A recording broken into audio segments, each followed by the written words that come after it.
నిన్నటి రోజు ఆ సౌరాష్ట్రములో వెలసినటువంటి సోమనాథుడి గురించి మనం కొన్ని విషయాలను విజ్ఞాపన చేసుకుని ఉన్నాం. శ్రీశైలే మల్లికార్జునం జ్యోతిర్లింగములన్నింటిని గురించి ఒక్కసారి శివమహాపురాణాంతర్గతముగా ప్రస్తావన చేయబడిన విషయమే కనుక ఒక్కసారి దాన్ని పరిశీలన చెయ్యాలి అని అనుకున్నాం. శ్రీశైలం సాక్షాత్తుగా మన ఆంధ్రదేశంలోనే కర్నూలు జిల్లాలో వెలిసి ఉన్నటువంటి స్వయంభూలింగమూర్తి ఉన్నటువంటి క్షేత్రం. పైగా విశేషించి అష్టాదశ శక్తిపీఠాల్లో శ్రీశైలంలో ఉన్నటువంటి భ్రమరాంబిక అమ్మవారు ఆ తల్లి శక్తిపీఠం. అంత గొప్ప క్షేత్రం. శ్రీశైల క్షేత్రం గురించి శంకర భగవత్పాదులు చాలా గొప్ప ప్రస్తావన చేశారు. నేను ఎందుకు ఈ మాట అంటున్నానంటే, శంకరాచార్యులు వారు సాధారణంగా క్షేత్రాల గురించి స్తోత్రాలలో అంతగా స్పృశించినట్లు మనకు కనపడదు. కానీ వారు శివానందలహరి చేస్తూ మధ్యలో ఉన్నటువంటి శ్లోకాన్ని శ్రీశైలం గురించి ఆయన మాట్లాడారు. సంధ్యారంభ విజృంభితం శృతిశిరస్థానాంతరాధిష్ఠితం అంటూ. సంధ్య అన్న మాటకు అసలు అర్థం ఏమిటండి? సంధ్య అంటే రెండిటికి మధ్యలో ఉన్నది సంధ్య. చీకటి వెళ్ళిపోయి వెలుతురు వస్తోందనుకోండి, దాన్ని ప్రాతఃసంధ్య అని పిలుస్తాం. అంటే ఉదయవేళలో ఏర్పడినటువంటి సంధ్య. అలాగే సాయంకాలం వేళ వెలుతురు వెళ్ళిపోయి చీకటి వస్తోందనుకోండి, సాయం సంధ్య అని పిలుస్తాం. రెండిటి మధ్యలో ఉన్నదాన్ని సంధ్య అని పిలుస్తాం. సంధ్యారంభ విజృంభితం అన్న శ్లోకం కూడా మధ్యలోనే ఉంది శివానందలహరికి. అది కాకతాళీయమా? శంకరాచార్యుల వారు ఏదైనా చెప్పాలని అనుకుంటున్నారా అందులో? ప్రత్యేకించి ఆ శ్లోకంలో శంకరాచార్యుల వారు శ్రీశైలంలో ఉన్నటువంటి మల్లికార్జునుడి గురించి ప్రస్తావన చేశారు. ఎందుచేత అంటే, సంధ్యారంభ విజృంభితం శృతిశిరస్థానాంతరాధిష్ఠితం సప్రేమ భ్రమరాభిరామమసకృత్సత్వాసనాశోభితం అంటూ భ్రమరాంబిక అమ్మవారి యొక్క నామాన్ని అందులో ఉటంకించారు. శివాలింగితం అని పూర్తి చేస్తూ పార్వతీదేవి చేత ఆలింగనము చేయబడిన స్వరూపంగా దర్శనం చేశారు ఆయన. ఇందులో మీరు తెలుసుకోవలసినటువంటి రహస్యం ఒకటి ఉంది. సంధ్య అన్న మాటయే ఆత్మ. మీరు జాగ్రత్తగా పరిశీలన చేయండి. ఎందుచేతంటే సంకల్పము వికల్పము అని రెండు ఉంటాయి. ఇది మనస్సు చేసేటటువంటి పని. ఒకే వస్తువుని గురించి నిరంతరంగా ఆలోచన చేసిందనుకోండి మనస్సు, దాన్ని ధ్యానము అంటారు. సాధారణంగా ఇది మనం ఎప్పుడు చేస్తామంటే, మీకు తెలియకుండా మీరు చేసేస్తుంటారు ధ్యానం. మామూలుగా మీకు విషయం ద్యోతకం అవుతోందనుకోండి, లోపల ఎటో చూస్తూ ఏదో మాట్లాడుతూ చెప్పేస్తారు. మీకు విషయం జ్ఞాపకంలోకి రాలేదనుకోండి, మొన్నను మీకు ఏదో పని చెప్పాను, ఏం చెప్పానండి అని బయట చూడరు, ఏం చెప్పాను అని కళ్ళు మూస్తారు. కళ్ళు మూసుకోగానే మీరు జ్ఞాననేత్రం మీద ఒక్కసారి ధ్యానం చేశారన్నమాట ఆ వస్తువు గురించి. ఆజ్ఞాచక్రం మీద మనస్సు పెట్టగానే అది జ్ఞాపకానికి వస్తుంది. ఇది లౌకిక విషయాల్లో మనం చేస్తూ ఉంటాం. నిజంగా ధ్యానంలోకి అన్వయం చేసుకోవడం మనకి చేత కాదు. చేసుకుంటే చాలా అందంగా ఉంటుంది. ఇప్పుడు ఈ మనస్సులోంచి ఒక సంకల్పం వస్తుంది. అది ఏదో ఒక్క విషయం గురించే మాట్లాడింది అనుకోండి, అది చాలా గొప్ప విషయమై కూర్చుంటుంది. అలా మాట్లాడుతుంది. మీరు ఎప్పుడైనా మనస్సుని పరిశీలన చేయండి. అది ఏం చేస్తుందంటే, మీరు దాన్ని స్వేచ్ఛగా విడిచిపెట్టి ఓ 10 నిమిషాలు ఇది ఇప్పటిదాకా ఏం చేసిందని వెనక్కి తిరిగి చూడండి. ఒక్క విషయం గురించి మాట్లాడదు. కాసేపు రేపు నేను ఇదొకటి చెయ్యాలి కదా, రేపు ఓంకార క్షేత్రం గురించి వస్తే గొప్ప విషయమే, భగవంతుడి గురించి ఆలోచించినట్టు అవుతుంది. రేపు నేను ఆ పని మీద వెళ్ళాలి, ఆఫీసులో ఈ పని రేపు పూర్తయిపోతుందా, రేపు ఫలానా వాళ్ళకి ఫోన్ చేద్దాం అనుకున్నాను, అదో పని చేయాలి, తర్వాత నేను బట్టలు దర్జీకి ఇచ్చి చాలా రోజులైంది అవి తెచ్చుకోవడం మర్చిపోతున్నాను, ప్రతిరోజు అదొకటి తెచ్చుకోవాలి. ఇప్పుడు ఎన్ని విషయాలు ఆలోచించింది అది? ఏ ఒక్క విషయం మీద ఎడతెగని ఆలోచన లేదు. ఇలా ఇలా ఇలా ఇలా ఇలా ఇలా ఎగురుతుంది వస్తువుల మీద. అది దానికి ఉన్నటువంటి స్వభావం మనస్సుకి. ఇటువంటి మనస్సు ఒక ఆలోచన చేసి ఆ ఆలోచనను వదిలిపెట్టి ఇంకో ఆలోచన వైపుకి వెళ్ళాలి. చాలా జాగ్రత్తగా ఆలోచించండి. ఈ రెండు ఆలోచనల మధ్యలో ఏముంది? ఆత్మ ఉంది, మనస్సు లేదు. మళ్ళీ అది ఎక్కడి నుంచి పుట్టాలి? ఇంకో సంకల్పం. ఆత్మచేత ప్రకాశిస్తున్న మనస్సులోంచి ఇంకో సంకల్పం పుట్టాలి. రెండు సంకల్పాల మధ్యలో ఉన్నదేదో అది సంధ్య. ఆ సంధ్య ఆత్మస్వరూపం. ఆ ఆత్మస్వరూపం జ్యోతిర్లింగమైన మల్లికార్జునుడు. కాబట్టి శివానందలహరిలో మధ్య శ్లోకం సంధ్యారంభ విజృంభితం. అది శంకరాచార్యుల వారి ప్రజ్ఞ. ఎంత గొప్పగా వారు అన్వయం చేశారో చూడండి. ఇటువంటి శ్రీశైల క్షేత్రం మన ఆంధ్రదేశంలో ఉండడం మన అదృష్టం. నిజానికి ఆ ఉన్నటువంటి క్షేత్రము పరమేశ్వరుడు వెలిసినటువంటి కొండ పేరు శ్రీగిరి. మనం ఎవరినైనా గౌరవవాచకంతో పిలవాలి అనుకున్నప్పుడు శ్రీకారం చుడతాం పక్కన. శ్రీ దొరగారు, శ్రీ ఏదో ఇంకొకరు అని శ్రీకారం చుట్టి పిలుస్తాం. ఆ శ్రీకారం వేశామంటే వారిని గౌరవించి పిలిచాము అని. ఈ శైలమునకు ముందేమనుంది? శ్రీశైలము. దాని పేరు శ్రీగిరి. మిగిలిన కొండలు బోలెడన్ని ఉన్నాయి. ఏ కొండకైనా ఇలా ఉందా పేరు? ఉంది. దేనికి ఉంది? తిరుమల. తిరుమల కూడా శ్రీశైలమే. అందుకే వరాహ పురాణంలో శ్రీశైలే పూరయిష్యామి కించిత్ కాలాదనంతరం అన్నారు వెంకటేశ్వరుడు. శ్రీశైలములు రెండు. ఒక శ్రీశైలము తిరుమల. తిరు అంటే ద్రవిడ భాషలో గౌరవవాచకం, శ్రీకారం. తిరుమలై, మలై అంటే కొండ. శ్రీశైలము సంస్కృతంలోకి చెప్తే ఇది శ్రీశైలము. అక్కడ కరచరణాదులతో ఉన్నాడు, ఇక్కడ లింగమూర్తిగా ఉన్నాడు. రూపరూపిగా ఉన్నది ఒక్క పరమాత్మే, రెండుగా భాషిస్తున్నాడు. ఇక్కడ ఉన్నటువంటి శ్రీశైలము, ఆ కొండ పేరు శ్రీగిరి. ఈ శ్రీగిరి అన్న పేరు ఎందుకు వచ్చింది అంటే దాని గురించి స్థల పురాణం ఒక మాట మాట్లాడింది. ఒక భక్తురాలు నేను ఈ కొండగా మారాలని కోరుకున్నది కాబట్టి ఆమె శైలముగా మారినది అని కాదు. దాని యొక్క తాత్వికమైన రహస్యం వేరు. కొన్ని పరమ పవిత్రమైనటువంటి కొండలు ఉంటాయి. ఈశ్వరుడు కోరి కోరి అక్కడ స్వయంభూగా వెలుస్తాడు. అలా వెలియాలంటే అది ప్రాకృతముగా ఉన్నటువంటి కొండ కాదు, దాని యందు ఏదో శక్తి ఉండాలి. మీరు చూడండి, మనకి ఒక మాట మాట్లాడుతుంటారు, శిలాభోగం స్థలాభోగం అంటారు. శిలాభోగం అంటే ప్రపంచంలో ఎన్నో శిలలు ఉంటాయి. ఏదో ఒక శిలని పట్టుకొచ్చి ఒక ఆయన చెక్కుతాడు, ఓ గుళ్ళో పెడతాడు. దానికి ఎన్ని అభిషేకాలో ఎన్ని పూజలో అది మూర్తి అయిపోయింది, శిలాభోగం. అంతకన్నా గొప్ప మూర్తిని చెక్కి ఇంకో గుళ్ళో పెడతారు, ఆ గుళ్ళోకి వెళ్ళేవాడు ఉండడం. శిలాభోగం అంటే దానికి లేదా అదృష్టం రారు ఇక్కడికి భక్తులు అంటారు. స్థలాభోగం, మీరు కొన్ని కొన్ని స్థలాలు చూడండి, మహాత్ములు అడుగుపెట్టిన వేళా విశేషం ఏమిటో తెలియదు కానీ నేను విశాఖపట్నంలో చూశాను అలాంటి ఇల్లు. ఒక ఇల్లు ఉండేది, అంటే మా బంధువులే ఉండేవారు అందులో, అందుకని నాకు తెలుసు. చీకటి గుహ ఎలా ఉంటుందో గదులు అలా ఉండేవి ఆ ఇంట్లో. అంత చీకటి, అంత అలా ఉండేవి ఆ గదులన్నీ కూడా. కానీ ఆ ఇంట మంగళతోరణం కట్టి మళ్ళీ మంగళతోరణం ఎండిపోయింది తీయడానికి టైం ఉండేది కాదు, మళ్ళీ తోరణం కట్టించేవారు. ఎప్పుడూ శుభమే. ఆ ఇంట్లో ఎంత చిత్రం అంటే ఏదైనా శుభకార్యం జరగట్లేదంటే ఆ ఇంటికి వెళ్ళి ఓ 4 రోజులు ఉంటే శుభకార్యం అయిపోయేది. స్థలాభోగం, మీరు ఏమని చెప్పగలరు దానికి? స్థలాభోగం అనాలంతే. అంటే ఆ ఇంటికి ఏదో మహత్తరమైనటువంటి ఓ పెంకో ఏదో వచ్చేసింది అనమాట. ఆ స్థలం అటువంటిది. మనకి తెలియదండి ఒక్కొక్కసారి ఆ స్థలం అంత శక్తివంతమైందని మనం కనిపెట్టలేము, పెద్దలైతే కనిపెడతారు. శంకరాచార్యుల వారు పాదచారి అయి నడుస్తున్నప్పుడు ఒకానొక చోట వారు ఎండ నుంచి సేద తీరడం కోసమని కూర్చున్నారు. మంచి రోహిణీ కార్తె. అటువంటి సమయంలో ఒక కప్ప నీటిలోకి దూకలేకపోయింది, ఆ ఎండకి శోషించిపోయింది. పక్కన పుట్టలో ఒక పెద్ద నాగుపాం ఉంది. ఆ నాగుపాం పాకుతూ వచ్చి కప్పని మింగుతుందని శంకరాచార్యుల వారు చూస్తున్నారు.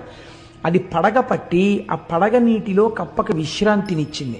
విశ్రాంతి తీసుకున్న కప్ప నీటిలోకి దూకింది. వెంటనే శంకరాచార్యుల వారు అంతర్ముఖులై చూశారు. ఒక నాగుపాం కప్పకి ఎందుకు పడగ పట్టింది, కాబట్టి స్థలానికి ఏదో ప్రాముఖ్యత ఉండాలి అని. అప్పుడు వారు లోపల అంతర్ముఖులై చూస్తే అది ఋష్యశృంగ మహర్షి తపస్సు చేసిన ప్రదేశం. అందుకే అక్కడ జీవులకు ఒకదాని పట్ల ఒకదానికి శత్రుభావన లేకుండా చెనకకుండా అంత సంతోషంగా కలసిమెలసి ఉంటున్నాయి.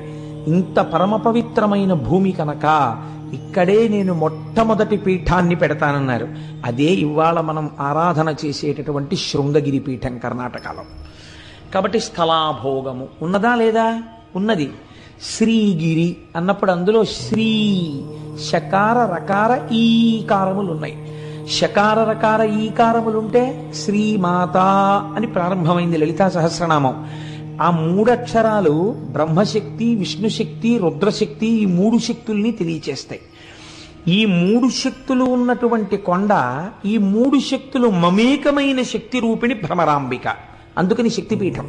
ఇప్పుడు ఆ కొండ మీద అడుగు పెట్టిన వాడికి సరస్వతీ కటాక్షం కావాలా, లక్ష్మీ కటాక్షం కావాలా, జ్ఞానం కావాలా? నువ్వు అడగక్కర్లేదు, నోరు తెరిచి నీకేది కావాలో అది ఆ కొండలోంచి ప్రసరిస్తుంది. అంత శక్తివంతమైన స్థలం అది, అంత శక్తివంతమైన కొండ ఆ కొండ. అందుకే శంకరాచార్యులు వారు యోగరత్నావళి స్తవంలో ఓ మాట అంటారు, శ్రీశైల శృంగే వివిధ ప్రసంగే శేషాద్రి శృంగే సదా వసంతం తమర్జునం మల్లిక పూర్వమేనం శ్రీశైల శృంగ కుహరేషు కదోపలప్స్యే గాత్రం యదా మమలతాః పరివేశయంతి కర్ణే యదాః విరచయంతి ఖగాశ్చ నీడాస్ అంటూ సిద్ధిం తథావిధ మనోవిలయం సమాధౌ అన్నారు. శ్రీశైలంలో తొందరగా మనస్సు లయమైపోతుంది అంటారు.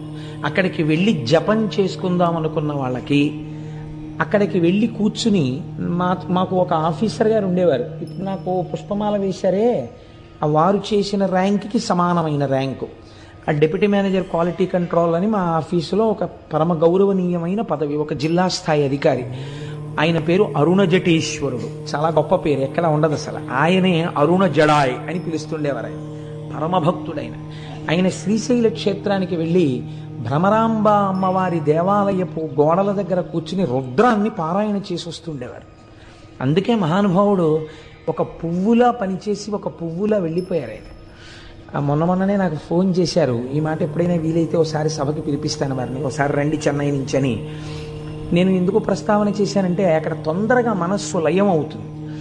సిద్ధిం తథావిధ మనోవిలయం సమాధౌ గాత్రం యదాహ మమలతాః పరివేశయంతి అంటారు శంకరాచార్యుల వారు.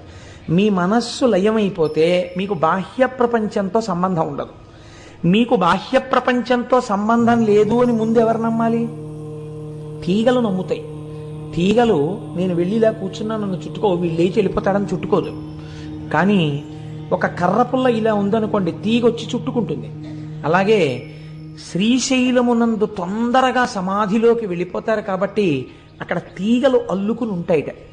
ఎన్ని ఓషధులకు ఆలవాలము శ్రీశైల పర్వతం. అసలు అన్నింటికన్నా ఆశ్చర్యం అండి, శ్రీశైలానికి దగ్గరలో ఒక క్షేత్రం ఉంది, అక్కడ అమ్మవారు ఉన్నారు, సిద్ధేశ్వరం అనుకుంటాను నాకు జ్ఞాపకం ఉన్నంత వరకు.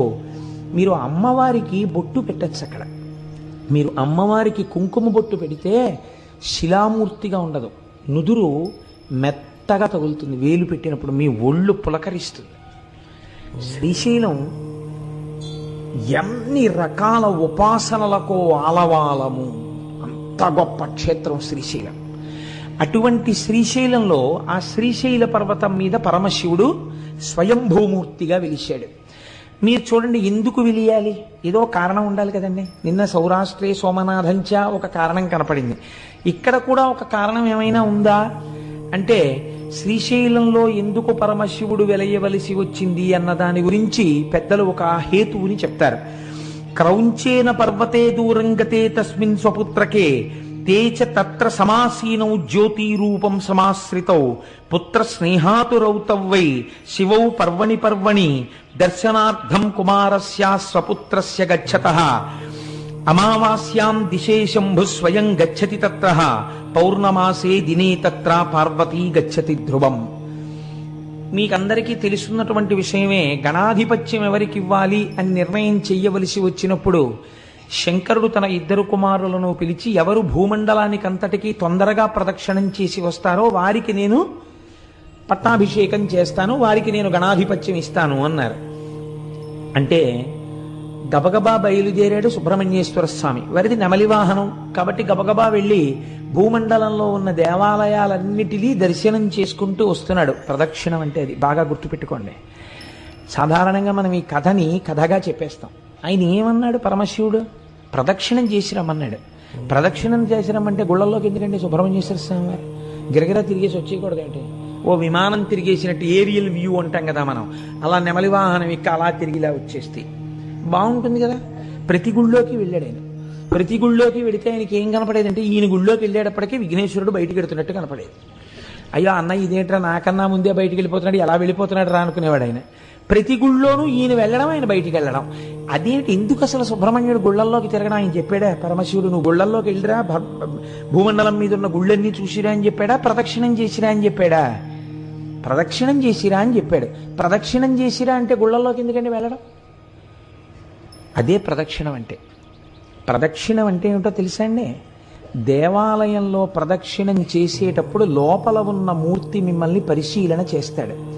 నన్ను నమ్ముకున్నటువంటి మహాభక్తులందరూ నా దేవాలయంలో కొలువు తీరి ఉన్నారు, వీరికి నమస్కరించి వీరి అనుగ్రహంతో నా దగ్గరికి వస్తాడా, వీళ్ళంతటి వాళ్ళు వీళ్ళెందుకని నా దగ్గరికి వస్తాడా చూద్దామని వీళ్ళని వదిలి లోపలికెళ్ళిన వాడిని చూడగానే ఇలా మొహం తిప్పుతాట పరమేశ్వరుడు. కాబట్టి మీకు ఆ ఈశాన్యలింగం అని ఉంది అరుణాచలంలో. అరుణాచలంలో ఈశాన్యలింగం దగ్గర నందీశ్వరుడు ఇలా ఉండడు, ఇలా ఉంటాడు. మొన్న మేము వెళ్ళినప్పుడు ఆయన ఎందుకు అలా మొహం పక్కకి తిప్పుకుని ఉన్నాడు అని అడిగితే ఆయన తమిళంలో చెప్తే ఏదో వచ్చిన వాళ్ళు ఎవరో దాన్ని తర్జుమా చేశారు. ఒక మహాభక్తుడు, ఒక ఆయన, కొంతమంది భక్తులు పల్లెటూరు నుంచి వచ్చారు కానీ వాళ్ళు పరమభక్తులు. వాళ్ళు వచ్చి దర్శనం చేసుకుందాం అంటే నంది అడ్డొచ్చింది. అడ్డొస్తే వాళ్ళు శివుడికి చెప్పారు, ఈశ్వర నీ దర్శనం చేసుకుందాం అంటే ఈ నంది అడ్డొస్తోందని. ఆయన అన్నాడు, నా భక్తులకు కనపడే వరకు కాసేపు మొహం అలా పక్కకి తిప్పన్నాడు. అందుకని ఇలా పెట్టాడు ఆయన. మళ్ళీ నువ్వు ఇటు తిప్పచ్చు అనలేదు, ఏమో ఇలాంటి వాళ్ళు ఇంకా వస్తారేమో అలా ఉండు కాసేపు అన్నట్టే లెక్క. అందుకని అలాగే ఉన్నాడు ఈశాన్యలింగం. కాబట్టి చూడండి, భక్తుల పట్ల ఆయన ఎంత ప్రీతి వహించి ఉంటాడో చూడండి. లోపల భక్తి ఉంటే ఆయన దాన్ని గమనిస్తాడు. ప్రదక్షిణం అంటే దేవాలయాలలోకి వెళ్ళి చేసినది ప్రదక్షిణం. అరుణాచల శైలమునకైనా సరే అరుణగిరి ప్రదక్షిణం చేసేటప్పుడు దేవాలయాల్ని విడిచిపెట్టి మీరు కొండ చుట్టూ తిరిగితే అది ప్రదక్షిణం అవుతుందని నేను అనుకోవట్లేదు. ఎందుకంటే అలా శాస్త్రం మాట్లాడలేదు కనుక. లేకపోతే తలుపులు తీసి అర్ధరాత్రి వేళ కూడా లింగ దర్శనం అయ్యేటట్టుగా అరుణాచలంలో ఎందుకు ఉంచుతున్నారు? మీరు వెళ్లితేనే ప్రదక్షిణం పూర్తవుతుందని, మీరు వదిలిపెడితే ప్రదక్షిణం ఎలా అయింది? మీరు దేవాలయ సహితంగా చేసిందే ప్రదక్షిణం. మీరు లోపల తిరిగినప్పుడు కూడా ఆళ్వారులు ఉంటారు విష్ణువాలయం అయితే, నాయనారులు ఉంటారు శివాలయం అయితే, మీరు ప్రదక్షిణ పురస్సరంగా వెళ్ళాలి. చాలా మంది ప్రధాన దేవత దగ్గరికి వెళ్ళి వస్తారు, దానివల్ల ఈశ్వర అనుగ్రహం కలుగుతుందని నేను అనుకోవట్లేదు. మీకు భూమండల ప్రదక్షిణంలో విఘ్నేశ్వరుడు చేసిన ప్రదక్షిణమే దానికి ప్రమాణం. ఇంతలోకి ఆయన పాపం పోన్లే అన్నయ్య కన్నా ముందుకెడతానేమో అని పరిగెత్తాడు కైలాసం దగ్గరికి వచ్చాడు. ఈయన ఏం చేశాడు? గణపతి నిజంగా వెళ్ళారు ఆయన సూక్ష్మంలో మోక్షం అంటారు చూసారా, అటువంటిది ఒకటి చేశాడు. అన్ని వేళలా చెయ్యకూడదు, ఎప్పుడు నిజంగా మీరు చేయలేరో అప్పుడు చెయ్యాలి దాన్ని. శ్రీరామ రామ రామేతి రమే రామే మనోరమే సహస్రనామ తత్తుల్యం రామనామవరాననే నిజమే. శ్రీరామ శ్రీరామ శ్రీరామ అంటే విష్ణు సహస్రం చెప్పినట్టు. అందుకని పూజంతా మానేసి 3 మాటలని వెళ్ళిపోతానంటే కుదరదు. నిజంగా మీకు అంత టైం లేని పరిస్థితి వచ్చినప్పుడు శ్రీరామ శ్రీరామ శ్రీరామనమని. పాపం నెమలి వాహనము లేదు, స్థూలకాయం ఎలక వాహనం, నేను తిరగలేనేమో అనుకుని అన్ని విధాలా బేరీజు వేసుకున్నప్పుడు ఆయన ఏం చేశాడంటే, నాన్నగారు తల్లిదండ్రులకు చేసినటువంటి ప్రదక్షిణం భూమండలానికి చేసిన ప్రదక్షిణంతో సమానం, కాబట్టి నేను మీకే ప్రదక్షిణం చేసి మీకే నమస్కరిస్తున్నాను, అశక్తుడను కనుక. ఈయన అశక్తుడే, అలా సుబ్రహ్మణ్యుడితో సమానంగా వెళ్ళడానికి ఎవరు అంగీకరించాలి? సర్వజ్ఞుడైన శంకరుడు అంగీకరించాలి. ఈ బుద్ధి కుశలత ప్రదర్శించాడు, గణాధిపత్యం ఇచ్చారు. చిన్నపిల్లలకి మొంకుతనం ఉంటుంది కదండి, అందులో నువ్వు ఓడిపోయావురా అన్నారు అనుకోండి, చాలా బాధగా ఉంటుంది. అంతవరకు ఎందుకంటే ఓ బస్సులో ఆడపిల్లలు మగపిల్లలు కలిసి వెళ్తున్నప్పుడు అంత్యాక్షరి పెట్టి గెలిచారని మగపిల్లలకి ప్రైజ్ ఇస్తే పెద్ద అలరైపోతుంది. ఆడపిల్లలకి ఇస్తే మగపిల్లలందరూ మొహాలు ముడిచేసుకున్నారు మేము మనం వెళ్ళినప్పుడు. అంటే అదో ముచ్చట అనుకోండి. ఎందుచేత అంటే ఓడిపోయావు అనేటప్పటికీ అది జీర్ణం కాదు, ఆ మాట వాళ్ళు అంగీకరించలేదు. అందుకే మనం ఇంగ్లీష్లో దానికి ఒక చమత్కారమైన మాట రన్నర్స్ అప్ అని పెట్టారు. ఏమిటో అంటే ఓడిపోయిన వారు అని అనకుండా, ఇదేంటి వీరిని గెలిచిన వారు వారు, వారిని గెలిపించిన వారు వీరు అని ప్రైజ్ ఇచ్చారనుకోండి, బహుశా సంతోషిస్తారేమో, ఓ మర్యాద ఉంది కాబట్టి.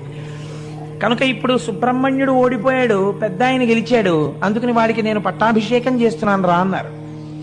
అంటే అది అంగీకరించలేని అజ్ఞాని సుబ్రహ్మణ్యుడు కాడు. కానీ నాన్నగారు ఎలా అయినా ఈ ధర్మ సూక్ష్మం ఒకటి ఉంది శాస్త్రంలో అని చెప్పేసి అంగీకరించేసి ఆ అన్నయ్యకి చేసేశారు. అన్నయ్యకి చేసేశారని ఆయన బాధ కాదండో, అన్నయ్యకి చేసేశారని బాధ అయితే రావణాసురుడు కుబేరుడు మీద యుద్ధానికి వెళ్ళినట్టు యుద్ధానికి వెళ్ళాలి. ఆయనకి అది కాదు బాధ. ఓటమి వలన కలిగినటువంటి చిన్ని అక్కసు. చంటి పిల్లాడు కదండి సుబ్రహ్మణ్యుడు అంటే. ఆ మాత్రం లేకపోతే అందమే ఉంటుందండి పిల్లల దగ్గర. 70 ఏళ్ళు వచ్చినా పిల్లాడు అమ్మ దగ్గరికి వెళ్ళినప్పుడు అమ్మే, నాన్నగారి దగ్గరికి వెళ్ళినప్పుడు నాన్నగారే. పిల్లలు తల్లిదండ్రుల దగ్గర అలాగే ఉంటారు. అందుకని చిన్న కోపం వచ్చింది. కోపం వచ్చి నేను వెళ్ళిపోతున్నానని వెళ్ళిపోయాడు. ఎక్కడికి వెళ్ళిపోయాడు? ఎక్కడికి వెళ్ళిపోయినా తెలుస్తుంది వాళ్ళకి. వాళ్ళకి తెలియదేంటి సర్వజ్ఞులు పార్వతీ పరమేశ్వర్ల కనుక చూశారు ఎక్కడికి వెళ్ళాడు వీడిని. ఇంట్లో ఫంక్షన్ అయిపోయింది, పట్టాభిషేకం. ఓసారి వీడి దగ్గరికి వెడదాం రమ్మని కబురు చేశారు. రే నాన్న వచ్చి అదేమిట్రా, నేను రాను అన్నాడు. పిల్లలు చూడండి మూతి ముడుచుకుని మీద ఎక్కి కూర్చుంటారు. నేను రాను ఇంట్లోకి అంటారు. తండ్రి 2 రెక్కలు ఎత్తి తీసుకొచ్చేయగలడు ఇంట్లోకి, కానీ అలా తీసుకురాడు. వెళ్ళి చాలా బతిమాలతాడు. అందులో ఏముంది? తండ్రి ఓటం ఉందా? తండ్రితనం ఉంది, తల్లితనం ఉంది కదండి. ఇప్పుడు మీకు శ్రీశైల క్షేత్రం వింటే ఏమర్థం అవుతోంది? శివలింగాన్ని చూడగానే మీకు ఎంత పులకరింత రావాలి, నువ్వు మా తండ్రివి. అందుకని కదా ఇంత బతిమాలడమా సుబ్రహ్మణ్యుడి కోసం. అందుకని పార్వతీ పరమేశ్వరులు ఇద్దరూ కైలాస పర్వతం నుంచి సుబ్రహ్మణ్యుడి కోసం వచ్చారు. చూడండి, ఈ అరుగు మీద పిల్లాడు కూర్చుంటే దెబ్బలాడిన నాన్నగారి మీద కోపం వచ్చి పిల్లాడు అక్కడ కూర్చుంటే నాన్నగారు వెళ్ళి ఇలా పక్కన కూర్చుని ఏదో చెప్దాం అనుకునే వాళ్ళకి వాళ్ళు లేచి మళ్ళీ ఈ అరుగు మీదకి వెళ్ళిపోతాడు. అలా సుబ్రహ్మణ్యుడు ఓ 24 క్రోసులు ముందుకు వెళ్ళిపోయాడు. వెళ్ళిపోతే శంకరుడు ఎక్కడికి వెళ్ళి కూర్చున్నాడు? ఆయన వెళ్ళి మల్లెతీగల చేత చుట్టుకోబడినటువంటి ఒక అర్జున వృక్షం కింద ఆయన కూర్చున్నాడు. ఆయన వెడితే అమ్మగారు ఊరుకుంటుంది ఏంటి? ఆవిడ మహాపతివ్రత. ఆవిడ కూడా గబగబా వెళ్ళింది పక్కకి.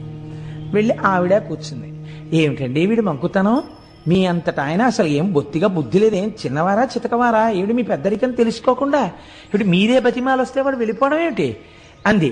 పోన్లేదు పిల్లాడు అన్నారు. అని మొట్టమొదట అమావాస్య రాగానే చీకటి కదా, కొత్త ప్రదేశం కదా, ఒక్కడు ఎలా ఉన్నాడో ఏమిటో అని ముందు శంకరుడు వెళ్ళాడు. వెళ్ళి అయిపోయింది, అప్పటికి ఆలక తీరిపోయింది. వెళ్ళిపోయి అదే దండాయుధపాణి అంటారు. అది వెళ్ళి ఆ పిల్లాడి దగ్గర కూర్చుని ఏంట్రా నాన్న ఇలా వచ్చావు అంటే అప్పటికి ఆయన మహాజ్ఞానిగా నిలబడ్డాడు. అంటే కోపం పోయింది. ఆ క్షేత్రం మనం దర్శనం చేస్తాం. అందుకే ఈయన అమావాస్య నాడు వెళ్ళి దర్శనం చేసి వస్తారు. ప్రతి పౌర్ణమి నాడు అమ్మవారు వెళ్ళి దర్శనం చేసి మళ్ళీ వస్తుంటుంది శ్రీశైలానికి. పిల్లాడికి దగ్గరలో ఉన్నామనిపించుకోవడానికి అక్కడే ఉండి చక్కగా ఇద్దరిని చూస్తూ సుబ్రహ్మణ్యుణ్ణి చూసుకుంటూ ఎలాగో వచ్చాం కదా ఈ క్షేత్రానికి, ఇక్కడ చక్కగా ఈ మల్లె చెట్టు కిందకు వచ్చాం కదా అని పిలిచారు. ఎవరు ప్రార్థించారని పిలిచారు? ఇందులోనే మీరు శ్రీశైలానికి సంబంధించినటువంటి ఒక గొప్ప రహస్యాన్ని పట్టుకోవాలి. సుబ్రహ్మణ్యుడు అలిగితే తండ్రితనం చూపించి వచ్చాడైన. సుబ్రహ్మణ్యుడు అలిగితే తల్లితనం చూపించి వచ్చాడైన. మీరు కూడా అలక చేతనో అజ్ఞానం చేతనో అబ్బెబ్బే భగవంతుడు ఎక్కడండి, అన్నీ నేనే ఈ శరీరం చూపించుకుని భగవంతుడికి దూరం అయిపోయాం మనం కూడా కదండి. ఇలా దూరం అయిపోయిన వాళ్ళు ఎవరైనా ఉంటే వాళ్ళ దగ్గరికి నేనే వెళ్ళిపోతానని చెప్పొచ్చి ఆయన శ్రీశైలంలో కూర్చున్నాడు. దూరం అయిపోయిన వాళ్ళని వెతుక్కుంటూ ఆయన వస్తే ఆయన మా అమ్మ నాన్నగారు అక్కడ కూర్చున్నారు అనుకుని మీరే శ్రీశైలం వెళ్ళారనుకోండి, ఎంత సంతోషపడిపోతాడండి. నా పిల్లలు చూడవే, కడుపున పుట్టిన వాడికన్నా వీళ్ళు నా పిల్లలే చూడు నా కోసం వచ్చాడు అని పొంగిపోతాట. అందుకే శ్రీశైల మల్లికార్జునుడిది ధూళి దర్శనం.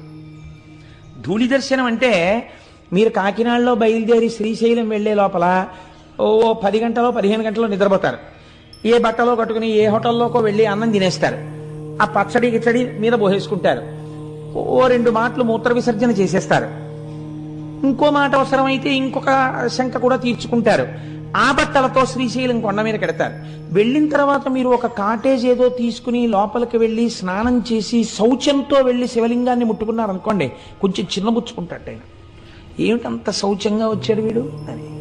మీరు ఆ శ్రీశైల క్షేత్రానికి వెళ్ళగానే కాళ్ళ నిండా మట్టి పట్టేసి కాళ్ళు కడుక్కోకుండా చేతులు కడుక్కోకుండా స్నానం చేయకుండా పూర్తి చేసుకున్న శరీరంతో, అనగా దూరదేశం నుంచి వెళుతున్నారనుకోండి, ఎంత అశౌచం అండి మరి.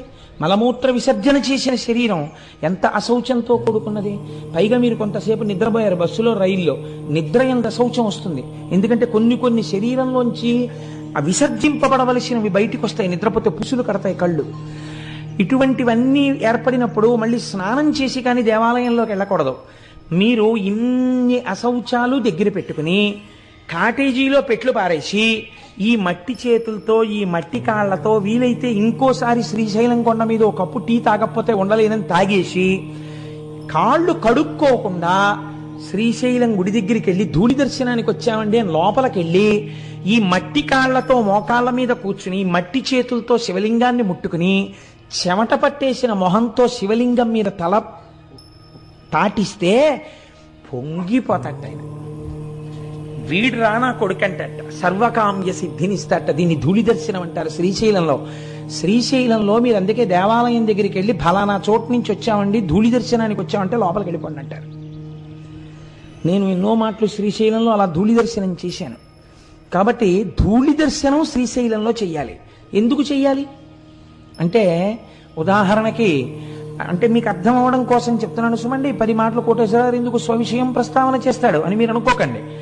నా కొడుకు ఎక్కడో దూరంగా ఉండి చదువుకుంటున్నాడు అనుకోండి, ఒక రాత్రంతా బెర్త్ మీద నిద్రపోయి ముందు రోజు 3 గంటలకి రైలు ఎక్కి ఏ రైల్వే స్టేషన్లో కనపడినటువంటి పదార్థమో ఎడం చేతిలో పెట్టుకుని కుడి చేత్తో తినేసి అవన్నీ మీద పడిపోయిన చట్నీ మరకలతోటి ఆ చెమట పట్టేసిన మొహంతోటి ఆ రైలు దిగి అనుకోకుండా వాడి ఇంటికి వచ్చి తలుపు కొడితే నేను వెళ్ళి ఇలా తలుపు తీశాను అనుకోండి, తలుపు తీస్తే నా కొడుకు కనపడ్డాడు అనుకోండి, ఏమిట్రా ఇలా వచ్చావు అనుకోకుండా అన్నాను అనుకోండి, నాన్నగారండి నాకు గత వారం మీరు కల్లోకి వచ్చారు నాన్నగారండి, అందుకని 2 రోజులు అనుకోకుండా సెలవులు వచ్చాయి, ఇక్కడ ఏదో స్థానికంగా ఎన్నికలు జరుగుతున్నాయి సెలవులు ఇచ్చారు, మిమ్మల్ని చూడాలనిపించి వచ్చేసాను నాన్నగారండి అన్నాడు అనుకోండి అని నా కొడుకు నన్ను గట్టిగా పట్టుకున్నాడు అనుకోండి, నేను కూడా పుత్రగాత్ర పరిష్వంగం అని సంతోషంగా వాడిని నాన్న కల్లోకి వచ్చావా ఇంత కష్టపడి అని కౌగిలించుకుంటానా?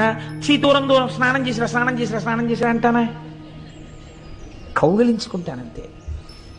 తండ్రిగా మీకే ధూళి దర్శనం ఉంది కదండి. అంత దూరం నుంచి వచ్చిన కొడుకుని చూడగానే మురిసిపోయి కౌగిలించుకుంటున్నారే. శ్రీశైలలింగమునందు తండ్రితనం ఉంది. అందుకే మీరు అడిగారని రాలేదు, మీకోసమైన వచ్చాడు. జగత పితరవ్ వందే పార్వతీ పరమేశ్వరవు ప్రతిరోజు వస్తాడు. అసుర సంధ్య వేళలో భూమండలం మీది నుంచి వెడుతుందిట నందివాహనం. అందుకే ఆ సమయమునందు చెయ్యకూడని పనుల జాబితా కొన్ని చెప్పింది శాస్త్రం. మీరు భాగవతంలో విన్నారు, పునః ప్రస్తావన అక్కర్లేదు. అటువంటి సమయంలో శ్రీశైల పర్వతం మీద మాత్రం ఒక్కసారి దిగుతాట పరమాత్మ. అంత పరమ పవిత్రమైన సమయంలో మీరు శ్రీశైలంలో ఉండి నిజంగా శ్రీశైల దేవాలయంలో కూర్చుని ఆ సమయంలో శివాష్టోత్తర శతనామ స్తోత్రాన్ని మీరు చదువుకుంటున్నారు అనుకోండి. చదువుకుంటుంటే అక్కడ దిగిన పరమాత్మ ఎంత పరవశించిపోతాడు. ఇన్ని పేర్లు పెట్టి నన్ను పిలుస్తున్నాడు రావిడని. గుళ్ళో అక్కర్లేదు, మీరు ఏ కాటేజ్లో కూర్చుని చదివినా సరే మీ జన్మ చరితార్థమైపోయినట్టే. అందుకే శ్రీశైలంలో వెలిసినటువంటి పరమాత్మ ఒకరి ప్రార్థన చేత వెలియలేదు, స్వయంభూగా తనంత తాను వెలిశాడు. ఎందుకు వెలిశాడు? మీకు నాకు తల్లిగా తండ్రిగా వెలిశాడు ఆయన. అందుచేతనే అక్కడ ధూళి దర్శనం ఇచ్చాడు. అందరికన్నా చేతకాని వారెవరో వారి చేత పూజలు అందుకుంటాడు. తెలుసా అండి? ఇప్పుడంటే లేదండి. ఇప్పుడు ఒక్కొక్కటి మోడర్నైజ్ అయిపోయి దేవాలయాలు కూడా కొంచెం ఇదిగా ఉంది. కానీ నేను ఒకనొకప్పుడు ఇంటర్మీడియట్ చదువుకునే రోజుల నుంచి, అనగా ఇంచుమించు 1973-75 ప్రాంతాల నుంచి శ్రీశైలం వెళ్ళినటువంటి సందర్భాలలో సుప్రభాత దర్శనం కోసమని వెంపర్లాడి పరిగెత్తేవాడిని. ఆ రోజుల్లో చెంచులు వచ్చేవారు. చెంచులు వచ్చి ఎంతంత డప్పు నిజంగా. నేను నా భార్య నా పెళ్ళయిన తర్వాత కూడా అస్తమానం శ్రీశైలం వెళ్ళేవాళ్ళం. పెద్ద డప్పులు, ఇంతంత డప్పులు పట్టుకొచ్చి పెట్టుకుని అర్చక స్వాములు ప్రాతస్మరామిగ ననాద మనాద బంధుం సింధూరపూరప దిశోభిత గండ యుగ్మం ఉద్దండ విఘ్న పరిఖండ నచండ దండ ఆఖండలాది సురనాయక బృందవంత్యం అన్న సుప్రభాతం చదివి తెర తీసి శివలింగ దర్శనం అయ్యే ముందు ఎవ్వరూ చూడకండి, ముందు దర్శనం నందికే నందికే నందికే అని చెప్పేవారు. తెర తీయగానే నిజంగా ఈ చెంచులు ఆనందంతో వాయించేవారు. వెన్నుపాములోంచి పులకరింతలు వచ్చేసేవి నిజంగా ఆ వాయిద్యాలు వింటుంటే. అంత సంతోషంతో మల్లన్న మల్లన్న ఓ చెవిటి మల్లన్న మల్లన్న మల్లన్న ఓ చెవిటి మల్లన్న నడిచేవారు. ఆయనకు అదో పేరండి, చెవిటి మల్లన్న నడిస్తే పొంగిపోతాట శ్రీశైలం వెళ్ళి. భగవంతుడికి ఏమైనా మంచి పేర్లు ఉంటాయి. ఓ శివ అంటారు, ఓ శంకర అంటారు. చెవిటి మల్లన్న ఏమిటండి? అక్కడికి వెళ్ళోసారి ఓ చెవిటి మల్లన్న విన్నావా అంటే పొంగిపోతాట ఆయన. ఆయనకు అదో పేరు శ్రీ మల్లికార్జునుడికి. ఎక్కడైనా విన్నారా మీరు ఇటువంటి చేష్టితం? ఏమిటి సౌలభ్యం పరమాత్మది అంటే, ఒక భక్తుడు ఒకడు నువ్వు నన్ను రక్షించి కాపాడు సుమా అన్నాడు. ఏమీ తెలియని అమాయకపు భక్తుడు. అలాగే ఉంది శివలింగం. బయటికి వచ్చి మళ్ళీ చెప్పాడు, నేను చెప్పింది విన్నావా, నిన్ను నమ్ముకుని వచ్చాను తండ్రివని, చెయ్యాలి సుమా అన్నాడు. అలాగే ఉంది శివలింగం.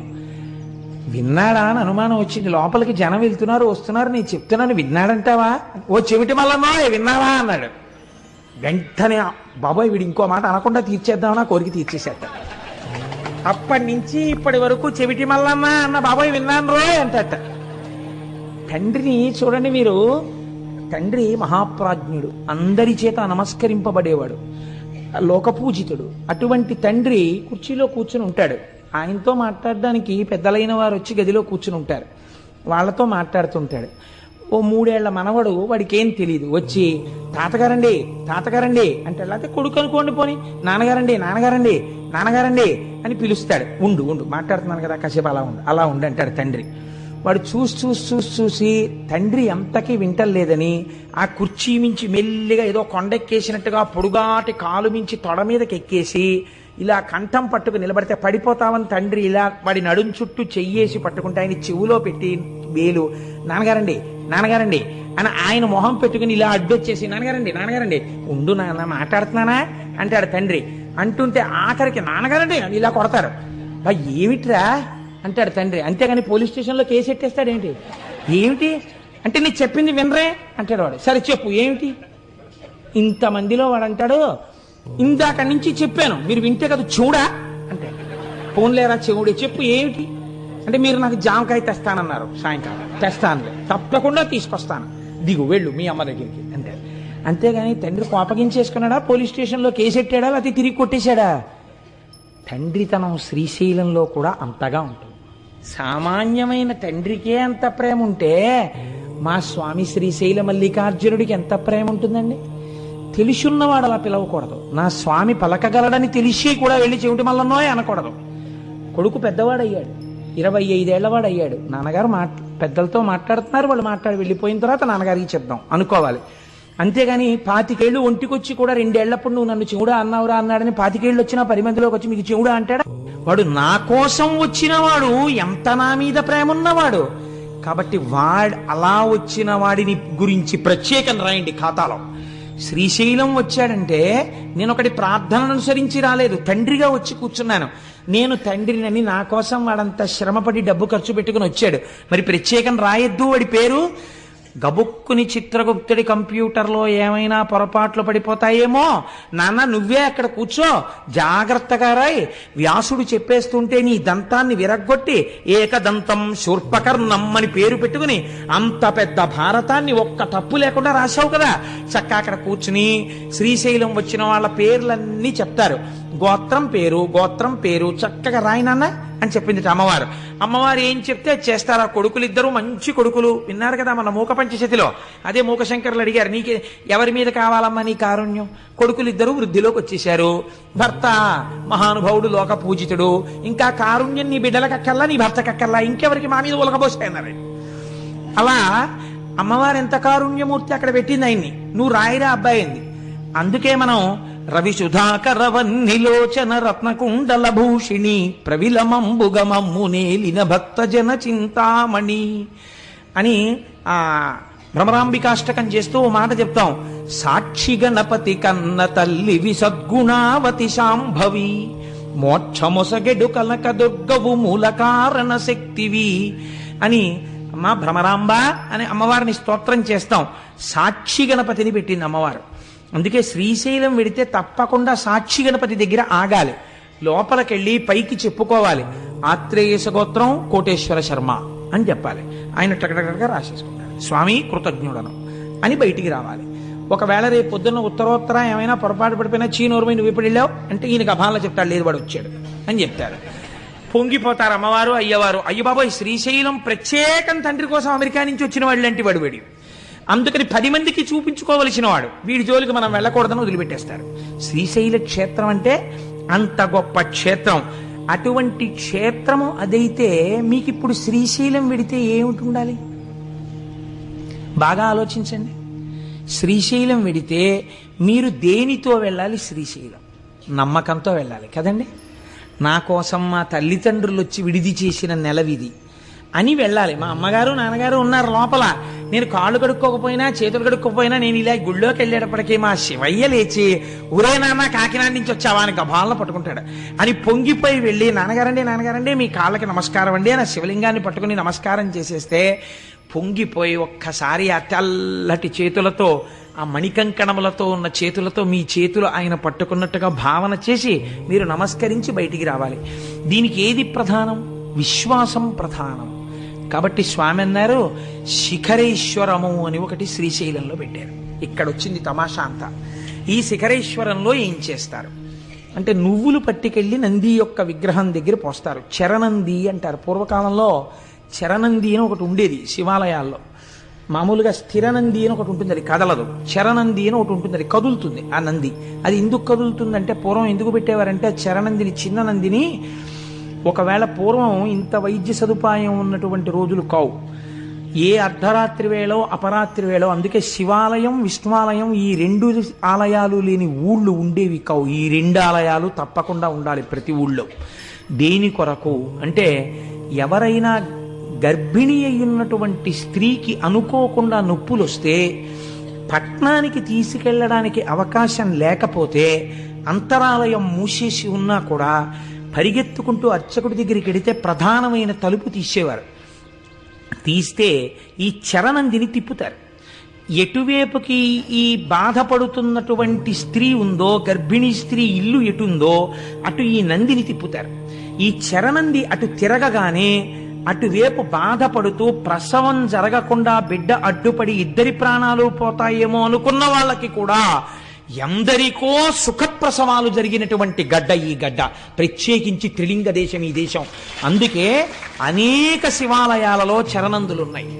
శిఖరేశ్వరమునందు కూడా మనం ఈశ్వరుణ్ణి పొందలేకపడుతున్న బాధ నుంచి విముక్తం కావడానికి నువ్వులు వేసి తిప్పుతాం.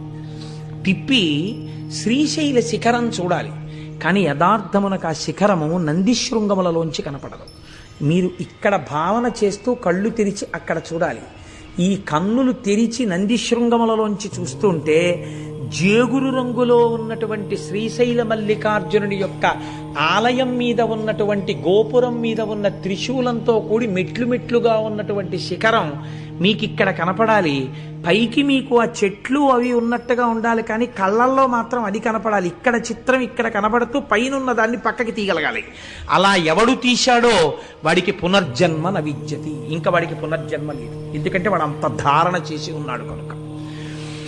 అందుకే శిఖరేశ్వరం దగ్గర ఒక పరీక్ష పెట్టాడు పరమాత్మ. అమ్మవారు అడిగింది ఒకసారి, ఏమయ్యా పరమాత్మ అంటే, అమ్మవారికి తెలియక అడగదండి ఈ విషయాలు, మనకి తెలియ చెప్పడం కోసం అడుగుతుంది. ఏమండి ఏమిటి, శిఖరేశ్వరం దగ్గరికి వచ్చి నందిని తిప్పి చరణందిని ఇలా చూస్తే శిఖరం కనబడితే ఇక పునర్జన్మ లేదా, మోక్షం ఇచ్చేస్తారా? ఎలా ఇచ్చేస్తారండి అలాగే? అలా కుదురుతుందా అని అడిగింది అమ్మవారు.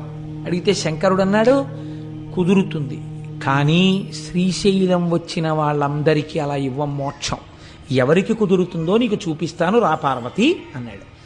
ఒక వృద్ధ బ్రాహ్మణ రూపాన్ని ఆయన స్వీకరించారు. ఒక వృద్ధ బ్రాహ్మణిగా పార్వతీదేవి వచ్చింది. ఇద్దరూ ఆ శిఖరేశ్వరం దగ్గరికి వచ్చారు. ఎందరో మెట్లెక్కుతున్నారు, నంది శృంగములలోంచి చూస్తున్నారు, కిందకి దిగిపోతున్నారు. అక్కడే ఒక చిన్న ఊబిని సృష్టించారు. అందులో ఈ వృద్ధ బ్రాహ్మణుడు దిగిపోతున్నాడు. ఆ ఒడ్డున ఉన్నటువంటి వృద్ధ బ్రాహ్మణి అంది, మా ఆయన దిగబడిపోతున్నాడు, నా పసుపు కుంకాలు కాపాడబడాలి కదా, అందుకని ఒక్కసారి ఎవరైనా చెయ్యిచ్చి పైకి లాగండి, నేను వృద్ధురాలను, నా భర్తని పైకి లాగలేకపోతున్నాను అంటే గబగబా వచ్చి చెయ్యి ఇవ్వబోయారు. మీలో పాపం లేని వాళ్ళు పైకి లాగండి అనేటప్పటికీ నాకు పాపం లేకపోవడం ఏమిటి, ఎన్ని దిక్కుమాల పనులు చేశానని వెళ్ళిపోయాడు ప్రతివాడు. అటుగా ఒక వేశ్య కిందకి దిగుతోంది. ఈవిడ వేశ్య అని అందరూ అంటున్నారు. ఆవిడ దిగుతూ వచ్చి నేను లాగుతానమ్మా అని చేయి పట్టుకుంటే ఆవిడంది పార్వతీదేవి, ఏమమ్మా అందరూ మాకు పాపం ఉందని వెళ్ళిపోతుంటే నువ్వు ఒక్కదానివి వేశ్యవి అని వాళ్ళందరూ చెప్తున్నారు, వాళ్ళ పాపముల కన్నా నీ పాపము గట్టిది కదా, నువ్వు ఎలా లాగుతావు నా భర్తని అని అడిగింది. అయితే ఆవిడంది, శ్రీశైల శిఖరం దృష్ట్యా పునర్జన్మ నవిద్యతే. అమ్మా నేను ఇప్పుడు శ్రీశైల శిఖర దర్శనం చేశాను, శ్రీశైల శిఖర దర్శనం చేత మోక్షం రావాలంటే పాపము లేదు పుణ్యము లేదు, రెండూ సున్నా అయిపోతే కదా మోక్షం. ఇప్పుడు నా ఖాతాలో పాపం ఎక్కడుందమ్మా, పాపం లేదు పుణ్యం లేదు, అందుకుని లాగుతున్నానమ్మా, నేను అర్హురాలను అంది. విశ్వాసం నిజంగా ఉన్నది నీకు, ఈవిడికి మోక్షం ఇస్తున్నాను. చూసావా పార్వతి, నంది శృంగములలోంచి చూడడం కాదు, ఇక్కడ ఉన్నది నా తల్లి, ఇక్కడ ఉన్నది నా తండ్రి, వాళ్ళ మాట సత్యం అని నమ్మినవాడెవడున్నాడో వాడికి మోక్షం. కాబట్టి శ్రీశైల క్షేత్రంలో అడుగు పెట్టిన వాడికి ఉండవలసినది మనం మన తల్లిదండ్రుల దగ్గర ఉన్నామన్నటువంటి భావన ఉండాలి. ఈ భావన పరిపుష్టమై మీరు శ్రీశైలము వెడితే మీకు ఎనలేని సౌభాగ్యం అక్కడ కలుగుతుంది. చిత్రం ఏమంటే అక్కడ 5 ధారలు పడుతుంటాయి. హాటకేశ్వరము అని ఒక దేవాలయం. హాటకేశ్వరము చిత్రమైన దేవాలయం. అది ఒక కొత్త కుండ పెంకులో బంగారు లింగము తనంత తాను ఆవిర్భవించింది. ఒక బంగారు లింగము తనంత తాను కుండ పెంకునందు ఆవిర్భవించినటువంటి క్షేత్రము కనుక దాన్ని హాటకేశ్వరము అని పిలుస్తారు. ఇవన్నీ వింటుంటే మీకు ఒకసారి శ్రీశైలం వెడితే బాగుండనిపిస్తోందా? పోనీ అలాగే గట్టిగా ప్రార్థన చేయండి, ఏమో ఈశ్వరుడు అనుగ్రహించి వెడతామేమో. కాబట్టి ఆ కుండ పెంకులో ఒక బంగారు లింగం వెలిసినటువంటి క్షేత్రము హాటకేశ్వరము. మీరు ఆ హాటకేశ్వరం దగ్గర మెట్లు బాగా కిందకి దిగి వస్తే పాలధారలు పంచధారలు అని పడుతుంటాయి. ఇవి సాధారణంగా ఏం చెప్తారంటే, మీరు ఎవరినైనా అడిగితే పాలధారలు అంటే అదిగో చూశారండి తెల్లగా ఉన్నాయి, అందుకని దీని పేరు పాలధార. అవి ఏమిటో తెలుసా అండి, పంచధారలు అంటే పంచదార కలిపి నీళ్ళల్లా ఉంటాయండి, అందుకని పంచదారలు అంటారు. అలా కాదు, వాటి పేరు పాలధార. అంటే పరమశివుని యొక్క లలాటమునకు తగిలిపడినటువంటి ధార పాలధార. అంటే అగ్ని, జ్ఞానాగ్ని నేత్రమైనటువంటి ఆ కంటి మించి పైనుంచి జ్ఞానగంగ మరింతగా తగిలి కింద పడినటువంటి ధార. ఇది శివుడి యొక్క లలాటమును తగిలి వస్తున్న ధారాని మీరు లోపలికి పుచ్చుకుంటే ఉత్తర క్షణము మీరు గొప్ప ఫలితాన్ని పొందుతారు. ఎందుచేత ఇలా ఏర్పడింది? శివాలయంలో తీర్థం ఇవ్వరు కాబట్టి సాక్షాత్తు సాకార రూపుడైన శంకరుడికి తగిలిపడినటువంటి ధార పాలధార. పంచధారలంటే 5 రకములుగా ప్రకాశిస్తున్నటువంటి భగవంతుని యొక్క శిరస్సులకు తగిలిపడిన ధారలు. కాబట్టి నేను చూస్తూ ఉంటాను, చెప్పులతో వెళ్ళిపోతూ ఉంటారు. కనీసం అక్కడ మాత్రం మర్యాద పాటించాలి ఆ తీర్థం తీసుకునేటప్పుడు. ఒక సంవత్సరం మేమందరం అక్కడికి వెళ్ళాము. వెడితే అక్కడ శంకర భగవత్పాదాచార్య స్వామి తపస్సు చేసి అక్కడే శివానంద లహరి చెప్పారు. అక్కడ ఆయనకి భ్రమరాంబికాదేవి ప్రత్యక్షమైంది. అంత పరమపావనమైన క్షేత్రమని మేము అక్కడ శంకరాచార్య స్వామి వారి ముందు నిలబడి ఆ తోటకాచార్యకృతమైనటువంటి శంకరాచార్య స్వామి వారి అష్టకాంతో స్వామికి నమస్కారం చేసి తిరిగి వచ్చాం.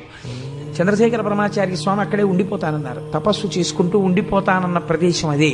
కాబట్టి అంత పరమపావనమైన చోట పంచధారలు పడతాయి. అవి ఒకటి బ్రహ్మధార, ఒకటి విష్ణుధార, ఒకటి రుద్రధార, ఒకటి చంద్రధార, ఒకటి దేవధార. 5 ధారలు అక్కడ పడుతున్నటువంటి పంచధారలు. ఈ పంచధారల్ని స్వీకరించడం సృష్టికర్త, స్థితికర్త, ప్రళయకర్త, మనస్సుకి ప్రచోదనమిచ్చే చంద్రమా మనసో జాతః చక్షో సూర్యో అజాయత, లోకసాక్షులైనటువంటి సూర్యచంద్రులు. ఈ 5 తీర్థములను మీరు అక్కడ తీసుకోవచ్చు. అంత పరమపావనమైనటువంటి క్షేత్రము శ్రీశైల క్షేత్రం. మీరు అక్కడ ఉండేటటువంటి చిత్రం ఏమిటో తెలుసా అండి? శ్రీశైలంలో ఉన్నటువంటి భ్రమరాంబ అమ్మవారి దేవాలయం వెనకాతల నిశ్శబ్దంగా ఉన్నప్పుడు మీరు వెళ్ళి చెవిని బాగా నొక్కి పెట్టి ఉంచి మీరు చాలా జాగ్రత్తగా కళ్ళు మూసుకుని వింటే ఒక తుమ్మెద చేసినటువంటి ఝంకారము వినపడుతుంది. ఇవాళ నేను ఇక్కడికి వచ్చి కూర్చుని గోపాలకృష్ణ గారు మాట్లాడుతున్నప్పుడు నేను ఈ తల్లికి ఎలా ఉంది చూపించా. ఇలా కూర్చోగానే వచ్చింది ఒక కందిరీగ, ఒక తుమ్మెద వచ్చి ఇలా ఝంకారం చేస్తూ ఇలా తిరిగి వెళ్ళిపోయింది. అంటే ఇవాళ ఇక్కడ శ్రీశైల క్షేత్రం గురించి చెప్పుకుంటున్నారు అని అమ్మవారు శ్రీశైలం నుంచి బయలుదేరి వచ్చి వెళ్ళింది అని నేను అనుకున్నాను. అలా నేను దర్శనం చేసి నమస్కరించుకున్నాను. మీతో అన్నాను కదమ్మా, ప్రారంభం చేయకముందే భ్రమరాంబ అమ్మవారు విజయం చేసిందమ్మా అన్నాను. కనుక ఆ తల్లి ఇప్పటికీ భ్రామరీనాదము అంటారు దాన్ని. అక్కడ చేసే అర్చకులు ఎంత జాగ్రత్తగా ఉంటారో తెలుసా అండి. ఇంతంత కుంకం బొట్లు పెట్టుకుని ఉంటారు. అమ్మవారు ఇప్పటికీ ఇలా రెక్కలతో ఉన్నటువంటి తుమ్మెద రూపంతో అలంకారం చేస్తారు ఆ భ్రమరాంబ అమ్మవారిని. తల్లి ముందు శంకరాచార్య స్వామి వారు శ్రీచక్రాలు వేశారు. అక్కడ కూర్చుని నాకైతే ఖచ్చితంగా సత్యం సత్యం పునఃసత్యం అనిపిస్తుంది. ఒక్కసారి వెళ్ళి భ్రమరాంబ అమ్మవారి యొక్క శ్రీచక్రం ముందు కూర్చుని ఏ తల్లి అయినా కుంకుమార్చన చేస్తే ఎన్ని జన్మలకి కూడా పూర్ణంగా 3 తరాలు చూసి హాయిగా 10 మంది చేత పండు ముత్తైదువా అనిపించుకుని ఎవరింట్లో బిడ్డ పుట్టిన ఆవిడ కట్టి విప్పిన చీర పట్టండని తీసుకెళ్ళి అంత సంతోషపడిపోయేటట్టుగా వాళ్ళ జీవనం నడిచి వృద్ధాప్యంలో హాయిగా భర్త గారి తొడ మీద తల పెట్టుకుని ప్రాణం విడిచిపెట్టగలిగినటువంటి అదృష్టం కలుగుతుంది. దీనికి నేను మీకు ఒక ఉదాహరణ చెప్తాను. మీకు జ్ఞాపకం ఉందో లేదో, నేను భాగవతం చెప్పే రోజులలో ములుగు హనుమంతరావు గారిని హైదరాబాద్ నుంచి ఒక మహానుభావుడు ఇక్కడికి వచ్చారు. వారి భార్య గారికి క్యాన్సర్ వచ్చింది. క్యాన్సర్ వచ్చి హాస్పిటల్లో పెట్టి రేడియం ట్రీట్మెంట్ ఇచ్చారు. రేడియం ట్రీట్మెంట్ ఇస్తే ఆ తల్లి చాలా శోషించిపోయారు. ఆవిడ పేరు కూడా గిరిజాదేవి. సర్వమంగళాస్వరూపంగానే ఉండేవారు మహాతల్లి. ఆవిడ బాధ భరించలేక ఇంకా ఎక్కువ కాలం ఉండరండి, ఉంచుతారా తీసుకెళ్ళిపోతారా అని అడిగారు. అడిగితే ఆవిడికి తెలిసిపోయింది, ఈ ఉన్న కొద్ది రోజులు నేను మిమ్మల్ని చూస్తూ ఇంట్లో ఉంటాను, నన్ను తీసుకెళ్ళిపోండి అని అడిగారు. అడిగితే ఆవిడ ఇంటికి తీసుకెళ్ళిపోయిన తర్వాత హనుమంతరావు అడిగారు, నీకేమైనా కోరిక ఉందా, ఉంటే నేను తీర్చగలిగినది అయితే చెప్పు, నేను ఆ కోరిక తీరుస్తాను అన్నారు. అంటే ఆవిడ అన్నారు, ఒక్కసారి శ్రీశైలం వెళ్ళి మన ఇద్దరం కలిసి మీరు నన్ను ఇంత ఉద్ధరించారు, ఈ జన్మలో నా చిటికిన వేలు పట్టుకుని మీతో కలిసి ఒక్కసారి మల్లికార్జున లింగానికి పుట్టతేనెతో అభిషేకం చెయ్యాలనుంది. శ్రీశైల లింగానికి పుట్టతేనెతో అభిషేకం చేస్తే, పట్టుతేనెతో అభిషేకం చేస్తే గంధర్వగానం వస్తుంది ఉత్తర జన్మలలో అంటారు. ఈ మాట చెప్తే మా దొరగారు ఒకసారి ఏకంగా సీసాల పట్టుతేనె తెప్పించారు ఏజెన్సీ నుంచి. ఒక 100 మందివో ఎంతమందివో వెళ్ళి ఆ పట్టుతేనెతో అభిషేకాలు చేస్తుంటే శ్రీశైలం దేవస్థానం వాళ్ళు చూసి ఆ తేనె మాకు కూడా ఇవ్వండి అని సీసాలతో తీసుకుని దాచుకున్నారు. మేము చేసుకుంటాం అభిషేకం, ఈ తేనె ఉంచండి అని. ఒక్కసారి వెళ్ళి అభిషేకం చేద్దామని అడిగారు ఆవిడ. అడిగితే శ్రీశైలము యొక్క కృప అంటే ఏమిటో మీరు చూడండి. ఆవిడ్ని అలాగే కారెక్కించి శ్రీశైలం తీసుకెళ్లారు హైదరాబాద్ నుంచి. ఆవిడ శ్రీశైల మల్లికార్జునుడి సన్నిధానంలో భర్త గారితో కలిసి అభిషేకం చేసి, పసుపు కుంకాలతో నేను వెళ్ళిపోతాను ఖాయం, ఇన్ని జన్మలకి నేను ఇలాగే పసుపు కుంకాలతో నా భర్త ముఖం చూస్తూ ఆయన తొడ మీద తల పెట్టుకుని ఆయన వంకే చూస్తూ ఆయనతో కలిసి నామం చెప్తుండగా నా నోరు ఆగిపోయినప్పుడు కన్నుల నీరు లేకుండా మీరు నామం పూర్తి చేస్తుండగా పసుపు కుంకాలతో మహాపర్వంలో వెళ్ళాలని కోరిక నా స్వామి తీరుస్తాడని ఆవిడ భ్రమరాంబికాదేవి దగ్గర ఉన్న శ్రీచక్రానికి కుంకుమార్చన చేసి ఇంటికి వచ్చారు. మహాశివరాత్రి మిట్ట మధ్యాహ్నం అయ్యవారికి అమ్మవారికి మారేడు దళాలతో పసుపు కుంకాలతో అర్చన చేసి చక్కగా భర్తని పిలిచి, నాకేదో వెళ్ళిపోతున్నానని అనిపిస్తోంది, నేను ఒక్కసారి శివాష్టోత్తరం చదువుతుంటాను, మీరు నాతో కలిసి చదవండి, మీ తొడ మీద తల పెట్టుకుని కొడుకుని కోడల్ని కూతుర్ని అల్లుణ్ణి చూస్తూ ఏ బెంగ లేకుండా మీ వంటి మహాత్ముడికి భార్యనయ్యాను, చాలు, చూస్తూ వెళ్ళిపోతాను, నా నామం ఆగిపోయిన దగ్గర మీరు నామం పూర్తి చెయ్యండి అని ఆ తల్లి ఎంత గొప్పగా చెప్పుకున్నారో ఆ రోజుల్లో. మహాశివరాత్రి మిట్ట మధ్యాహ్నం 12 గంటల వేళ భర్త గారి తొడ మీద తలపెట్టుకుని వెళ్ళిపోయారు ఆవిడ. కోరిక తీర్చేశాడు మల్లికార్జునుడు. గిరిజాదేవి ఆవిడ పేరు. నేను ఎందుకు అసలు ఇది చిత్రంగా నాకు ఆలోచనలోకి వచ్చింది ఈ విషయం. నేను ఎందుకు ఈ మాట చెప్తున్నానంటే ఆ భ్రమరాంబిక అమ్మవారి ముందు ఒక్కసారి కూర్చుని భార్యాభర్తలై ధర్మపదంలో చెరించాలనుకుని చిటికిన వేలు పట్టుకున్నవాడు తప్పకుండా జీవితంలో చెయ్యవలసిన పని అమ్మ దగ్గర కూర్చుని కుంకుమార్చన చేసుకోవాలి. 4 మారేడుదలాలు పెట్టుకెళ్ళి ఆ శివలింగాన్ని ఇలా తడిమి తడిమి అభిషేకం చేసుకోవాలి. తల తాటించి నమస్కరించుకోవాలి. అంత అవకాశాన్ని తల్లిదండ్రులు ఇచ్చినా వినియోగించుకోకపోతే ఎవడు ఉద్ధరించగలడండి? కాబట్టి ఇది మనం వినియోగించుకోవలసినటువంటి గొప్ప క్షేత్రం. అది మన ఆంధ్రదేశంలో ఉండడం మన అదృష్టం. ఆ తల్లి అరుణాసురుడు అనేటటువంటి ఒక రాక్షసుడు బయలుదేరాడు బ్రహ్మగారిచ్చినటువంటి వరాల వల్ల. వాడు లోకములనన్నింటినీ క్షోభింపచేస్తున్నటువంటి సమయంలో భ్రామరీ రూపాన్ని పొందింది తల్లి.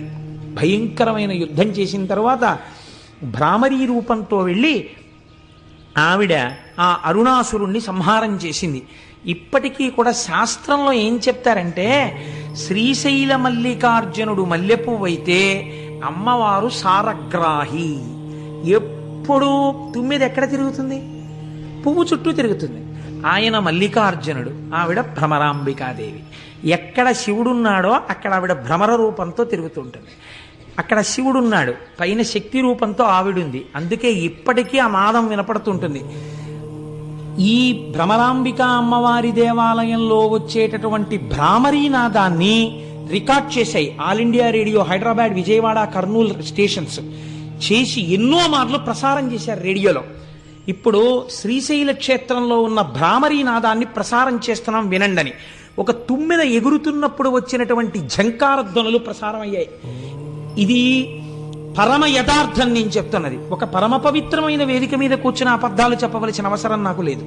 మీరు కావాలంటే శ్రీశైలం వెళ్ళినప్పుడు అడగండి, ఆకాశవాణి వాళ్ళు దీన్ని ప్రసారం చేశారా? భ్రామరీనాదాన్ని చేశారు. రికార్డింగ్లో కూడా ఎక్కింది అది. అంత గొప్ప భ్రామరీనాదంతో కూర్చుని అమ్మవారు ఇప్పటికీ వింటూ ఉంటుంది. మీరు శ్రీశైలం వెళ్ళినప్పుడు అమ్మవారి వంక చూడండి, కనుగుడ్లు స్పష్టంగా చూస్తున్నట్టు కనపడుతుంటాయి తల్లివి. అంత గొప్ప స్వరూపం. నేను చెప్తున్నప్పుడు నాకు కళ్ళల్లో లేత ఆకుపచ్చ రంగు చీరతో అలంకృతమైనటువంటి అమ్మ నాకు అలా కనపడుతుండగా నేను చెప్తున్నాను యథార్థానికి. కనుక ఆ రెక్కలతో అమ్మవారు అలా కూర్చుని ఉంటుంది. ఎదురుగుండా పెద్దవి చిన్నవి శ్రీచక్రాలు వేసి ఉంటాయి. వాటి మీద చక్కగా హడావిడి ఉండదు. బ్యాచ్ వైజ్ పిలుస్తారు. శ్రీచక్రం దగ్గర పట్టేటట్టుగా కూర్చుని చక్కగా మీరు కుంకుమార్చన చేసుకుని అక్కడ కూర్చుని సౌందర్యలహరిలోంచి 4 శ్లోకాలు చదువుకుని అవిద్యానామంతస్తిమిరమిహిరోద్దీపనగరి జడానాం చైతన్యస్తబకమకరంద శృతిజరి దరిద్రాణం చింతామణిగుణనికా జన్మజలధౌ నిమగ్నానాం దంస్ట్రా మురరిపువరాహస్య భవతి అని అక్కడ కూర్చుని 4 శ్లోకాలు చెప్పుకుని వస్తే జన్మ ధన్యం అయిపోతుంది. అంత గొప్ప స్థితి అక్కడ శక్తిపీఠంగా ఉన్నటువంటి భ్రమరాంబ అమ్మవారు. ఇంకా చాలా ఆశ్చర్యకరమైనటువంటి విషయం, అక్కడ ఉన్నటువంటి స్వరూపాలలో వీరభద్రుడు అని ఒక ఆయన ఉన్నారు. మీరు శ్రీశైల మల్లికార్జున దర్శనం చేసి బయటికి వచ్చి ఎడం పక్కకి వెళ్ళినప్పుడు అక్కడ ఈ వీరభద్రుడు కనబడతాడు.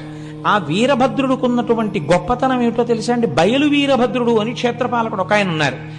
శ్రీశైలంలో ఉన్న వీరభద్రుడి గురించి ఏం చెప్తారో తెలుసా అండి?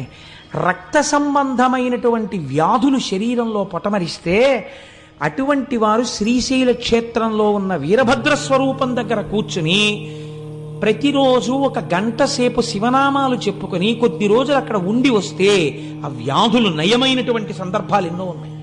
అక్కడ ఉన్న వీరభద్రమూర్తిలోంచి అటువంటి శక్తి ప్రసారం అవుతుంది అని పెద్దలు చెప్తారు. అక్కడే ఆ తల్లి చంద్రవతి అనబడేటటువంటి ఒక రాజకుమార్తె ఒక భయంకరమైనటువంటి గడ్డు కాలాన్ని ఎదుర్కొంది. తన తండ్రే తనని మోహించాడు. ఆమె పరిగెత్తి శ్రీశైల క్షేత్రాన్ని చేరుకుని కృష్ణానదిని దాటి ఇప్పటికే పచ్చల బండ అని పిలుస్తారు. అందుకే శ్రీశైల మల్లికార్జునుడే శపించాడని కొందరంటారు, ఆమె శపించిందని కొందరంటారు. ఏదైనా ఇప్పటికీ అక్కడ పచ్చల బండ ఉంది. ఆ పిల్లని తరువుకొస్తున్నటువంటి రాజు వెంటబడ్డాడు. పిల్ల గుళ్ళో వెళ్ళిపోయింది. వెళ్ళిపోయి శివలింగాన్ని చూసి ఆమె లింగం అనలేదు, వీడు మల్లికార్జునుడు అంది ఆమె.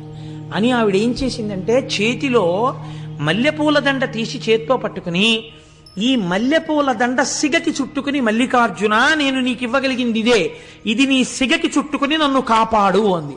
ఉత్తర క్షణం లింగోద్భవమూర్తి అంటారు. ఇక్కడ వరకే కనపడతారు లింగోద్భవమూర్తి. మీరు ఎప్పుడైనా శ్రీకాళహస్తిలో ప్రదక్షిణం చేస్తున్నప్పుడు వెనక గోడ మీద చూస్తే కనపడతాడు లింగోద్భవమూర్తి.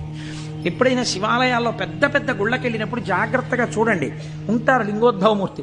మొన్న నాతో దేవాలయాలకు వచ్చినప్పుడు నేను అరుణాచలంలో చూపించి చెప్పాను, దీని గురించి నన్ను అడగండి మీకు చెప్తానని. నన్ను ఎవరు అడగలేదు, మర్చిపోయారు, నేను మర్చిపోయాను. కనుక ఆ లింగోద్భవమూర్తి స్వామి వచ్చి నీవు పచ్చల బండవగుదువుగాక అన్నాడు. ఎంతటి దుష్కృత్యము చేశాడో ఇప్పటికీ మనకి నిరూపిస్తూ ఆ రాజు పచ్చల బండ ఇప్పటికీ అక్కడ పడున్నాడు. ఈవిడ ఇచ్చినటువంటి మల్లికా పుష్పముల దండని తన సిగకి చుట్టుకుని మల్లికార్జున అని వేరొక మారు పిలిపించుకున్నాడు స్వామి. కాబట్టి అనేక రకాలుగా ఆయనకి ఆ మల్లికార్జున నామము సుస్థిరమైపోయింది అక్కడ. ఇక్కడే వృద్ధ మల్లికార్జునుడు అని ఒక మల్లికార్జునుడు. ఇది ఒక చిత్రమైన శివలింగం. శ్రీశైలం వెళ్ళిన వాళ్ళు చూసి ఉంటారు. వృద్ధ మల్లికార్జునుడైన ఆ శివలింగం ముడతలు పడిపోయి ఉంటుంది.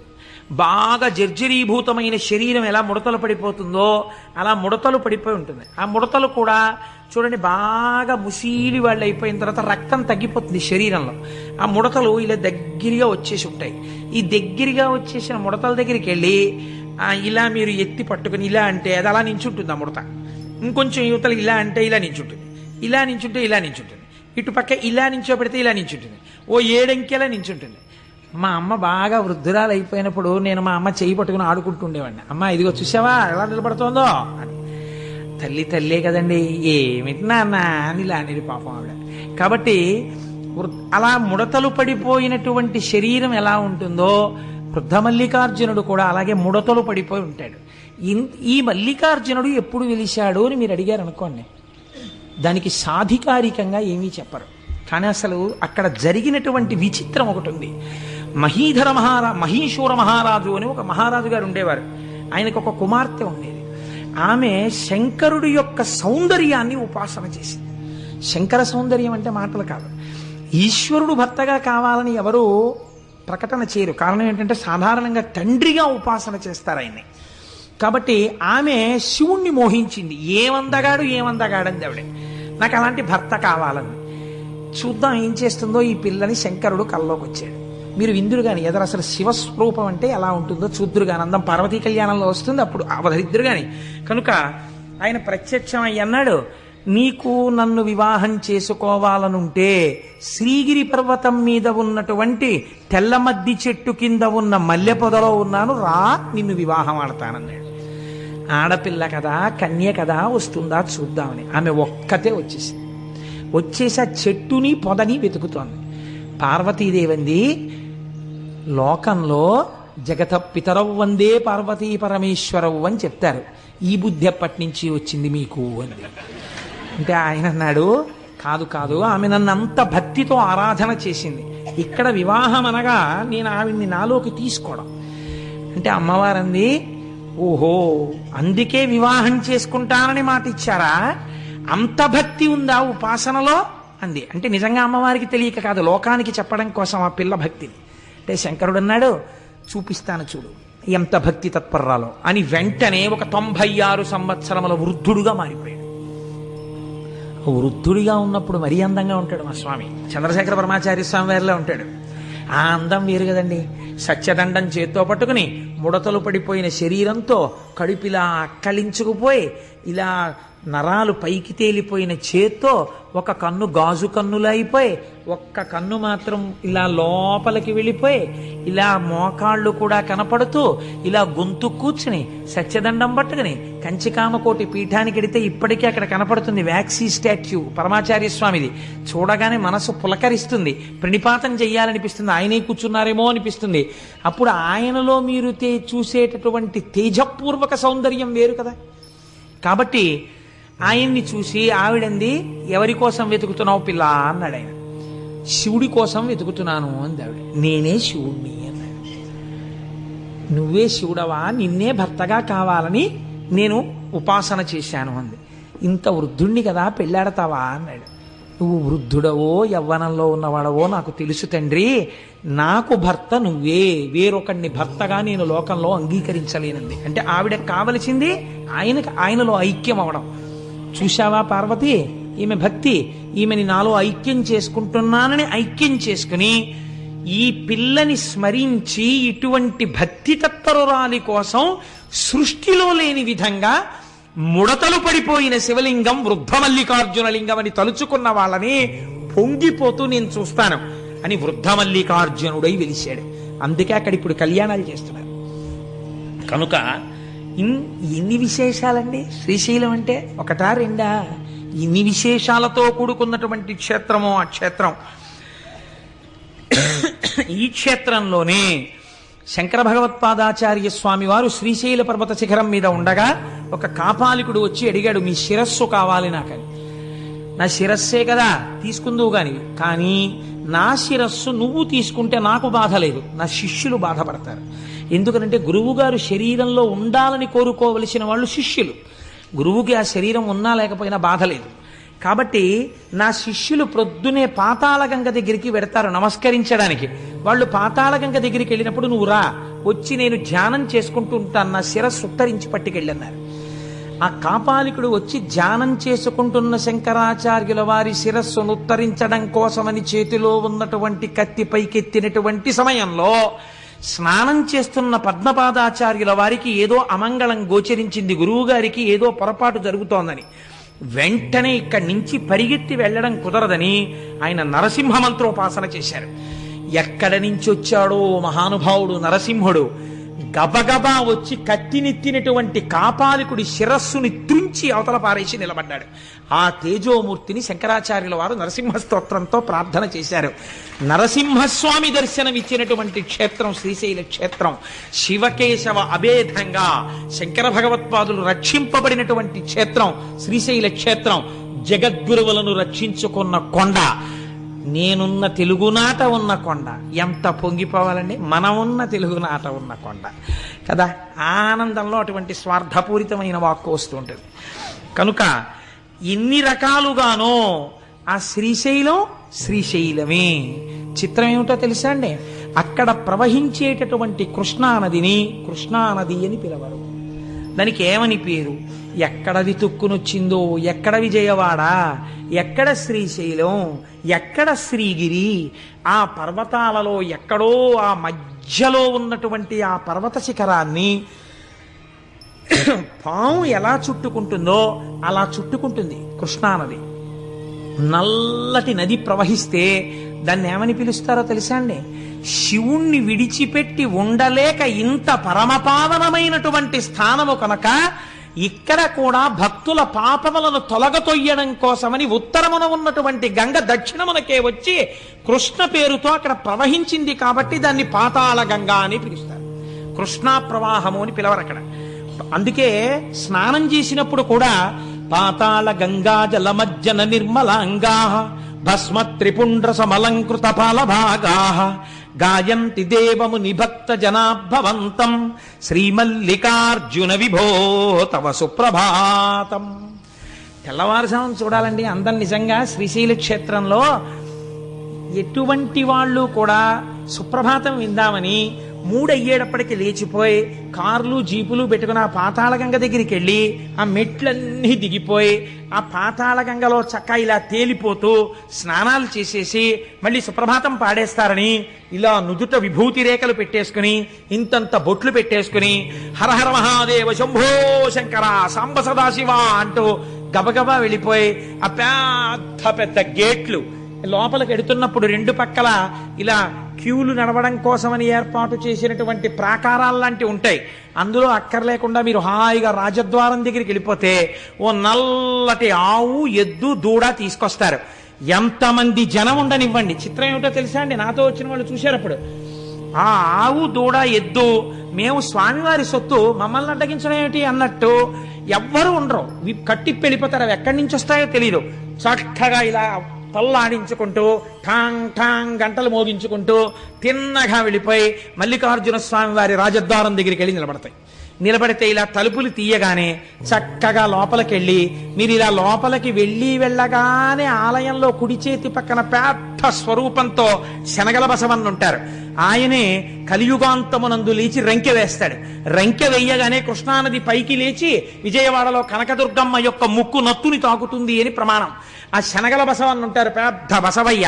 ఆ బసవయ్యకి నమస్కారం చేస్తే ఎడం పక్కన కృష్ణానదీ పరివాహం ఎలా వస్తుందో తెలియదు, అక్కడ మెట్లు దిగుతారు అర్చకులు. మీరు తెల్లవారగట్ట చూడొచ్చు, కృష్ణానదీ జలాలు వచ్చి చేరుతాయి. అందులోకి బిందెలు పట్టుకెళ్లి కాళ్ళకి తగలకుండా నీళ్లు ముంచి అభిషేకానికి పట్టుకొస్తారు లోపలికి. మొట్టమొదట గోపూజ చేస్తారు. ఆ నల్లటి ఆవుకి చక్క పసుపు రాసి మీరు ఆ పక్కన ఆ కుడి పక్కకి తిరిగి ఇలా లోపలికి వెడితే ఇంకొక నంది ఉంటాడు. ఆ నందికి నమస్కారం చేసి నిలబడితే చక్కగా సుప్రభాతం చదువుతారు. సుప్రభాతం చదివి ఇలా తెర తీసి మీ అందరూ దగ్గరికి వెళ్ళి నమస్కారం చేసుకోండి నక్షత్రహారతులు ఎత్తుతారు.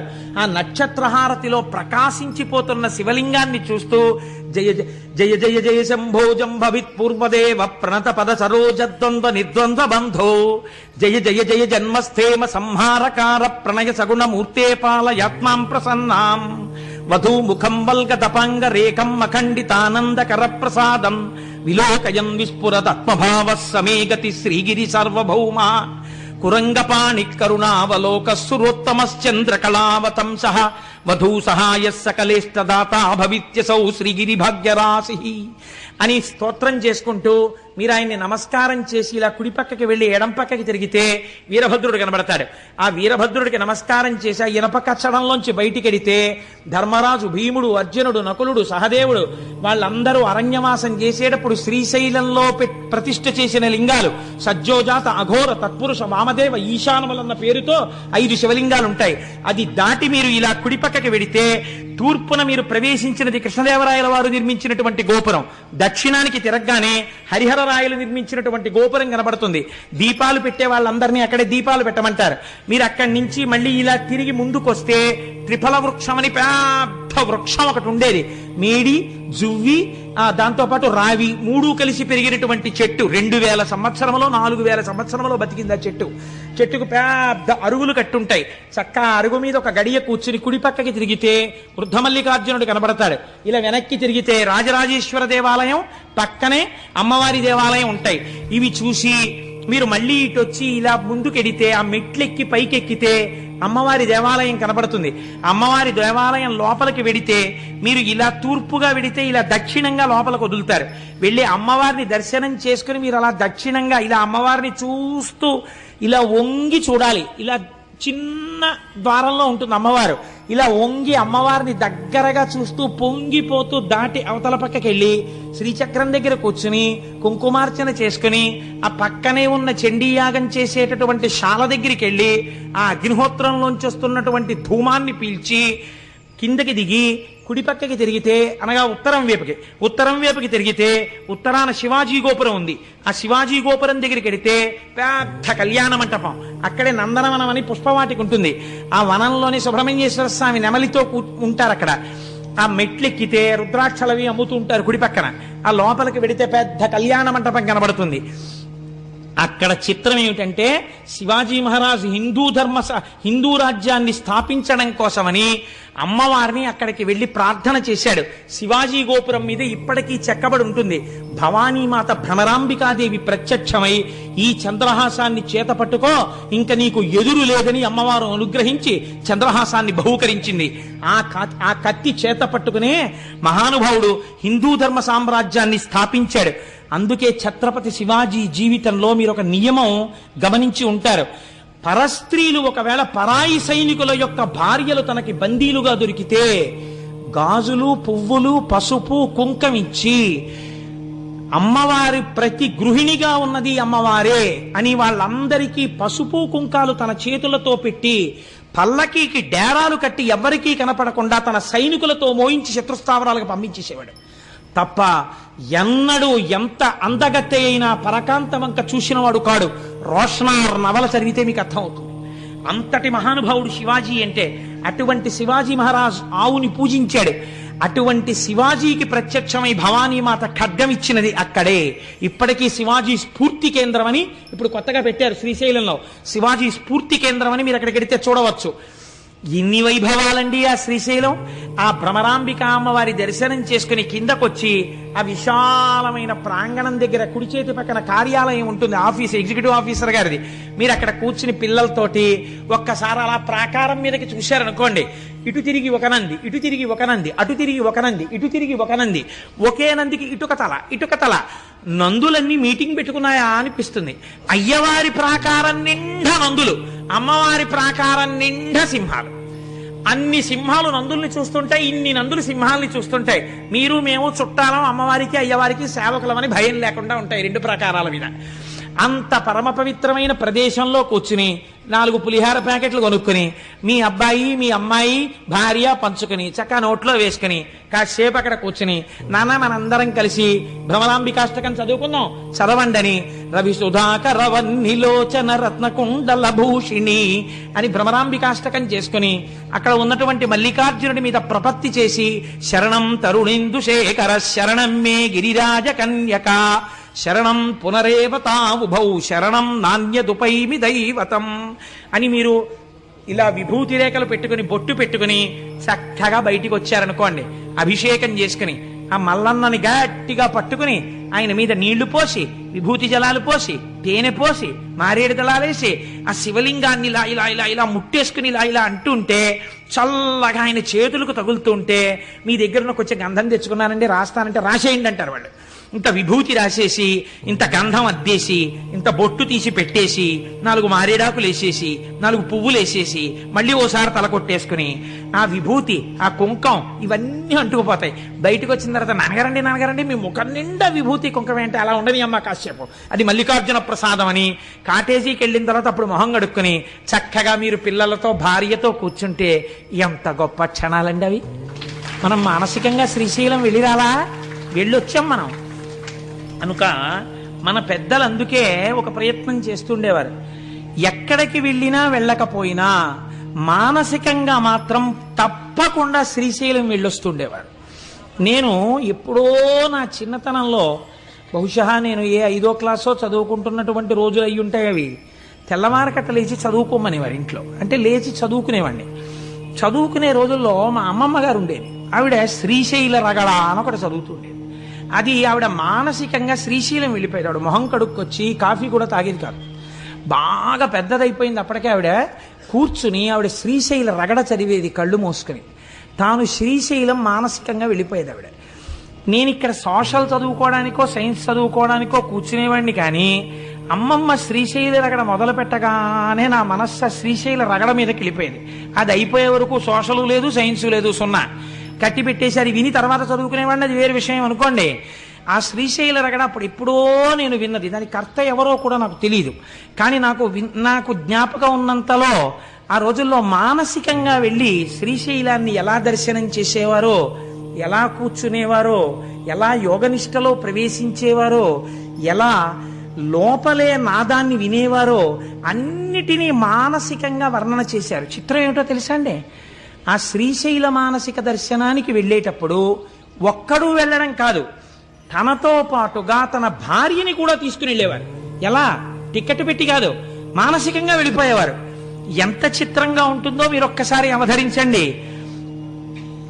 శ్రీరంయంబుగ శ్రీగిరి యాత్రకు కూరిమి సతితో కూడినడచితిని పల్లెలు పురములు పట్టణంబులు పేటలు దాటితి ఎడవులు దాటితి. ఆ రోజుల్లో శ్రీశైలం వెళ్ళాలంటే కార్లు ట్రైన్స్ ఉండే, ఒక నడిచి వెళ్ళాలి ఆ కొండలన్నీ. అందుకని వాళ్ళు అలాగే దాన్ని దర్శనం చేశారు. కాబట్టి శ్రీరంయంబుగ శ్రీగిరి యాత్రకు కూరిమి సతితో కూడినడచితిని పల్లెలు పురములు పట్టణంబులు పేటలు దాటితి అడవులు కొండలు అన్నీ దాటితి కంటిని శ్రీగిరి కన్నుల నిండా వింటిని మహిమలు వీనుల నిండా ఆ మహిమలు నేనేమని చెప్పదు ఈ మహిలోపల ఎన్నడు చూడము దారుని లోపల ధౌతాచలమది మేరుని కంటెను మిక్కుటమైనది బ్రహ్మ నిర్మల బహి శృంగంబులు నిర్మలమగు మాణిక్య కూటములు కోటలు కొమ్మలు గోపురంబులు తెరపిలేని బహు దేవాలయములు పుణ్యస్థలంబులు పుణ్యవనంబులు వాటమైన పూదోటలు మిక్కిలి మాటలు నేర్చిన మంచి మృగంబులు కామధేనువులు కల్పవృక్షములు క్షేమకరంబగు చింతామణులు అమృతగుండంబులు కడునైష్టికమును కలిగిన విప్రులు విడువక శంభుని వేడిటి రాజులు సంతతలింగార్చన గల శైవులు శాంతులైన వేదాంతులు సిద్ధులు గణగణమ్రోగడి ఘంటనాదములు విజయఘోషయగు శంఖనాదములు వీరశైవులు వీరాంగంబులు సాధు బృందములు కామిత భక్తులు అగరుధూపములు జపములు చేసెడి జంగమోత్తములు తపములు చేసెడి తాపసోత్తములు ప్రమధులు భక్తులు శైవగణంబులు గట్టిగ ఇది భూ కైలాసమ్మని తప్పిపోక పాతాళ గంగలో తెప్పున తేలుచు తీర్థంబాడుచు చలగుచుమడి వస్త్రంబులు కట్టితి అనువుగ నుదుట విభూతి ధరిస్తిని పొలుపుగ మెడ రుద్రాక్షలు దాల్చితి గురుకటాక్షమును గోప్యము చేసితి గురుమంత్రంబును జపమును చేసితి అకలంకుడనై ఆశ జయిస్తిని శివ పంచాక్షరి మనసున నిలిపితి శివతత్వము పరిశీలన చేసితి పంచేంద్రియంబులు పదిలము చేసితి పంచముద్రలభ్యాసము చేసితి అంతర్ముఖుడనైతి నీ నాద బ్రహ్మానాదము వింటిని లోపల తుమ్మెదనాదము వింటిని వెలుగుల కల్లా వెలుగై వెలుగెడు ఆ లోపల దీపము కంటిని ఈవల చంద్రుండావల సూర్యుడు కలిగిన స్థావరమైన నిదానము కంటిని కంటికి ఇంపగు పండు వెన్నెలా విరిసిన షట్కమలంబులు షట్స్థలంబులు పిండండములో బ్రహ్మాండము కంటిని అంతట అక్కడ చెంగల్వ కొలనులో ఆడుచున్నరా సంసను పట్టితి చాలా 1000 స్తంభాల మేడలో బాలిక కూడుకు కేలిసలిపితిని మల్లికార్జునుని మదిలో దలచితి ముందర భృంగికి మ్రొక్కి వేడితిని నందికేశ్వరుని నమ్మి భజించితి చండీశ్వరునకు దండము పెట్టితి మళ్ళీ మళ్ళీ మహిమను పొగడుచు పిళ్ళారయ్యకు ప్రియముగ మొక్కితి ద్వారపాలకుల దర్శనమాయను ద్వారమందురతనాల గద్దెపై చూచితినెవ్వరు చూడని లింగం చూచితి కేవల సుందరలింగం నిరుపద్రవమగు నిశ్చల లింగం ఆదితేజమగు వైక్యలింగం రాజితమైన విరాజిత లింగం పూజనీయమగు పురాణలింగం లింగముగనుగొని లింగదేహినై లింగంగులతో లింగ నిర్గుణ సంగతి కంటిని లింగమందుమది లీనము చేసితి జీవన్ముక్తుడనైతిని అంకమందు భ్రమరాంబిక ఉండగ మల్లికార్జునుని కోరి పూజించితి దీపము పెట్టితి దివ్యదేహునకు ధూపము వేసితి ధూర్జటికప్పుడు తుమ్మి పూలతో పూజిస్తిని కమ్మని నైవేద్యము పెట్టితి సాగిలి మ్రొక్కితి సర్వేశ్వరునకు జయ జయ జయ జయ జంగమరాయ ఆదిదేవుడౌ అర్థశరణ్య దయతప్పక ధవల శరీర భయము బాపు మీ భక్త నిధాన ఎన్ని జన్మములు ఎత్తినవాడను నిన్ను తలంపక నీచుడనైతిని ఎన్నడు ఏ విధమెరుగని వాడను దుష్టమానసుడ గౌరీరమణ తామస గుణములు తగులాటంబలు నియమము తప్పిన నీచవర్తనుడ నిత్యదరిద్రుడ అత్యాశయుడను అజ్ఞాన పశువును చేయరాని దుష్టేష్టలు చేసితి బాయరాని మీ భక్తుల బాసితి సంసారం బను సంకెళ్లల్లో హింస పెట్టమిక ఏలుమి తండ్రి ముల్లోకంబులు ముంచెడి గంగను సలలితముగ జడధరియిస్తివి గొప్ప చేసి నిన్ను కొలిచిన బంటును తప్పక చంద్రుని తలధరియిస్తివి విన్నుని చేతను కన్ను పూజకొని సన్నుతికెక్కిన చక్రమిచ్చితివి ఆనక శైల కుమారిక కోరిన సగము శరీరము ఇస్తివి 3 లోకముల ముఖ్యము నీవే 3 మూర్తులకు మూలము నీవే దాతవు నీవే భ్రాతవు నీవే తల్లివి నీవే తండ్రివి నీవే బ్రహ్మము నీవే సర్వము నీవే పాలముంచుమిక నీట ముంచుమి పాలపడితునో పాలలోచన అనుచు ప్రణతులు నిరుచురిది చదివిన వారికి కాలువలు త్రవ్వించి గన్నేర్లు వేసి పూలుకో శిశువునకు పూజించిన ఫలము గంగిగోవులు తెచ్చి ప్రేమతో సాకి పాలు తీసి అభిషేకము చేసిన ఫలము ఆకలితో నున్న అన్నార్తులకును కమ్మనీ భోజనం విచ్చిన్న ఫలము భీతితో నున్నట్టి కడు దీనులకును శరణిచ్చి రక్షించు విశేష ఫలము అంతకన్నా ఫలము అధికమయ్యుండు అని చదివేదాడు. మానసికంగా ఆ రోజుల్లో వాళ్ళు శ్రీరంజంబుగ శ్రీగిరి యాత్రకు కూరిమి సతితో కూడి నడచితిని పల్లెలు పురములు పట్టణంబులు అడవులు దాటితే కొండలు దాటితే అంటుంటే సోషల్ ఏమి ఎక్కుతుందండి బుర్రలోకి. అప్పుడు ఎంత బాగా ఎక్కిందో చూడండి బుర్రలోకి. ఇప్పుడు ఒక్కసారి దాన్ని జ్ఞాపకం ఉన్నంత మేర రాసి చూద్దామని రాసే ప్రయత్నం చేశాను. కాబట్టి ఆ రోజుల్లో మానసికంగా అంత గొప్ప గొప్ప స్తోత్రాలు చేసి శ్రీశైల దర్శనానికి వెళ్ళొచ్చేవారు. నిజంగా శ్రీశైలం విడితే అంత స్తోత్రం చెయ్యగలమో చెయ్యలేమో. సాగిలి మ్రొక్కితి అని సాగిల పడిపోయి జయ జయ జయ జయ జంగమరాయ ఆదిదేవుడవు ఆర్తశరణ్య అంటూ ఎంతమందికి ఎన్నిచ్చాడో కూడా చెప్పేశారు. మహానుభావ, ఆ రోజున తప్పక గంగను తలధరియిస్తివి, గంగాదేవిని తల మీద పెట్టుకున్నావు. ఆనక శైల కుమారిక కోరిన ప్రియబడి సగము శరీరము ఇస్తివి. పార్వతీదేవి అడిగితే సగం శరీరం ఇచ్చేశావు. వెన్నునిచే తన్ను కన్ను పూజకు నిసన్నుతికెక్కిన చక్రమిచ్చితివి. ఆనాడు శ్రీ మహావిష్ణువు ఒక కమలం తక్కువైతే కన్ను పీకి కమలమని పూజ చేస్తే సుదర్శన చక్రాన్ని కటాక్షించావు. ఈశ్వర, ఎన్ని చేశావు? నేను అత్యాశయుడను అజ్ఞాన పశువును, చేయరాని దుశ్చేష్టలు చేసితి, బాయరాని మీ భక్తుల బాసితి, సంసారం బను సంకెళ్లల్లో హింస పెట్టమిక ఏలుమి తండ్రి. నిజంగా మనం వెడితే ఈ స్తోత్రం చెయ్యం. ఎంత అందమైన స్తోత్రం చేశారో, ఎంత గొప్ప రచన చేశారో. చిత్రం ఏమిటంటే, అలా మానసికంగా శ్రీశైల దర్శనం చేసి ఇలా ఎవరు మానసికంగా దీన్ని చదివి చేస్తున్నారో వాళ్ళకి కాలవలు త్రవ్వించి గన్నీర్లు వేసి పులుకోసి శివునకు పూజించిన ఫలము. గంగిగోవులు తెచ్చి ప్రేమతో సాకి పాలుపితికి అభిషేకము చేసిన ఫలము. అన్నార్తులైనట్టి వారిని తెచ్చి ఆకలి తీర్చిన్న అద్భుత ఫలము అంటూ ఎన్నో ఫలాలు చెప్పి ఇంకా మేము చెప్పలేమని ఇంతకన్నా ఫలము అధికమయ్యుండు అన్నారు. అందుకే శంకరాచార్యుల వారంతటి వారు శ్రీశైల క్షేత్రం మీద అంత ప్రత్యేకమైన మక్కువ చూపిస్తూ భృంగీచ్ఛానటనోత్కట కడిమదగ్రాహీ స్ఫురన్మాధవాహ్లాదోనదయుతో మహాసితవపు పంచేషు బాణాధృత సత్పక్ష సుమనేవనేషు నపునః సాక్షాన్మదీయే మనోరాజీవే భ్రమరాధిపో విహరతాం శ్రీశైలవాసీ విభు అంటూ ఆ శ్రీశైలవాసీ విభు, శ్రీశైలవాసి అయిన శంకరా అని పిలిచారు. అమ్మవారిని ఉద్దేశించిట భ్రమరాంబికాదేవి వేరొక అన్నపూర్ణగా నించుంటుందిట శ్రీశైల క్షేత్రంలో. నోరు విప్పి అడగక్కర్లేదుట అమ్మవారి దగ్గరికి వెడితే మీ కోరిక. అమ్మో, నా కోసమని పిల్లలు వచ్చారని మీకు మొదటే విజ్ఞాపన చేశాను కదా, తల్లిదండ్రులుగా నించున్నారు. పిల్లలు నోరు విప్పి అడిగితే అన్నం పెట్టడమా? అమ్మ అంటే ఏమిటి? కొంచెం ఆలస్యంగా ఇంటికెడితే నువ్వు అన్నం తినేసావా నాన్న అని అడుగుతుంది.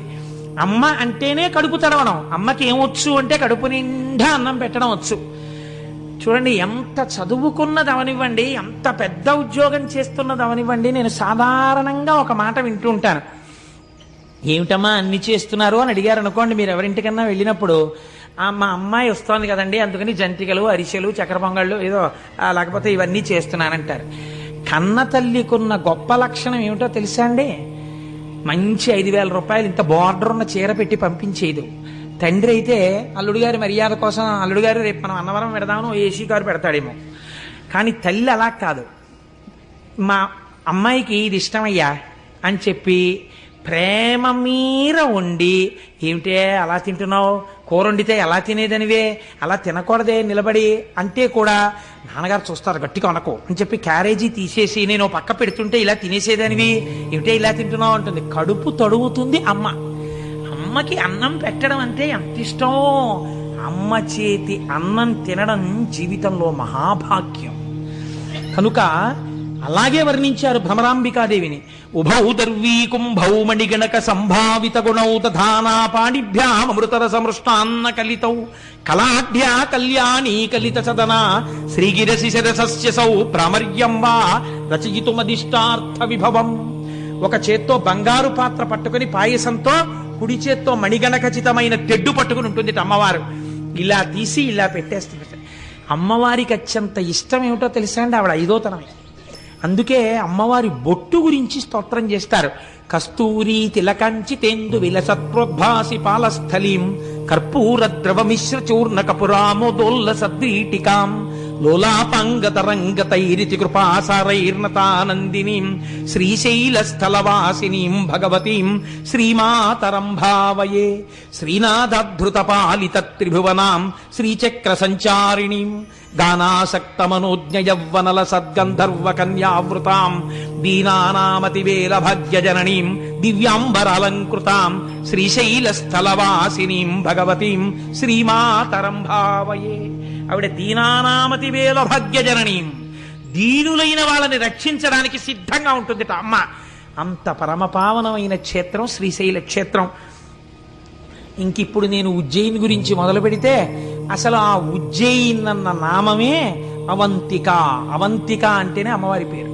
అసలు ఆ అవంతిక ఏమిటో, ఆ ఉజ్జయిని ఏమిటో, ఆ మహాకాళేశ్వరుడేమిటో, అక్కడ ఆ కాళికాదేవి ఏమిటో, కాళిదాసుకు అంత కవిత్వ శక్తి ఎందుకు ఇచ్చేసిందో, అసలు ఆ క్షేత్రంలో ఉన్న గొప్పతనం ఏమిటో, అందులో చేసేటటువంటి భస్మహారతి అంటే ఏమిటో, అసలు ఆ మహాకాళేశ్వరం ఏమిటో ఇప్పుడు మొదలుపెట్టి ఎంతో కష్టపడి వండిన అన్నాన్ని గబగబా తినేసి వెళ్ళినట్టు కాకుండా హాయిగా కూర్చుని రేపు తృప్తి తీరా అనుభవిద్దాం. కాబట్టి రేపు ఉజ్జయిని వెడదాం, ఇవాళ మనం శ్రీశైలం వెళ్ళొచ్చాం.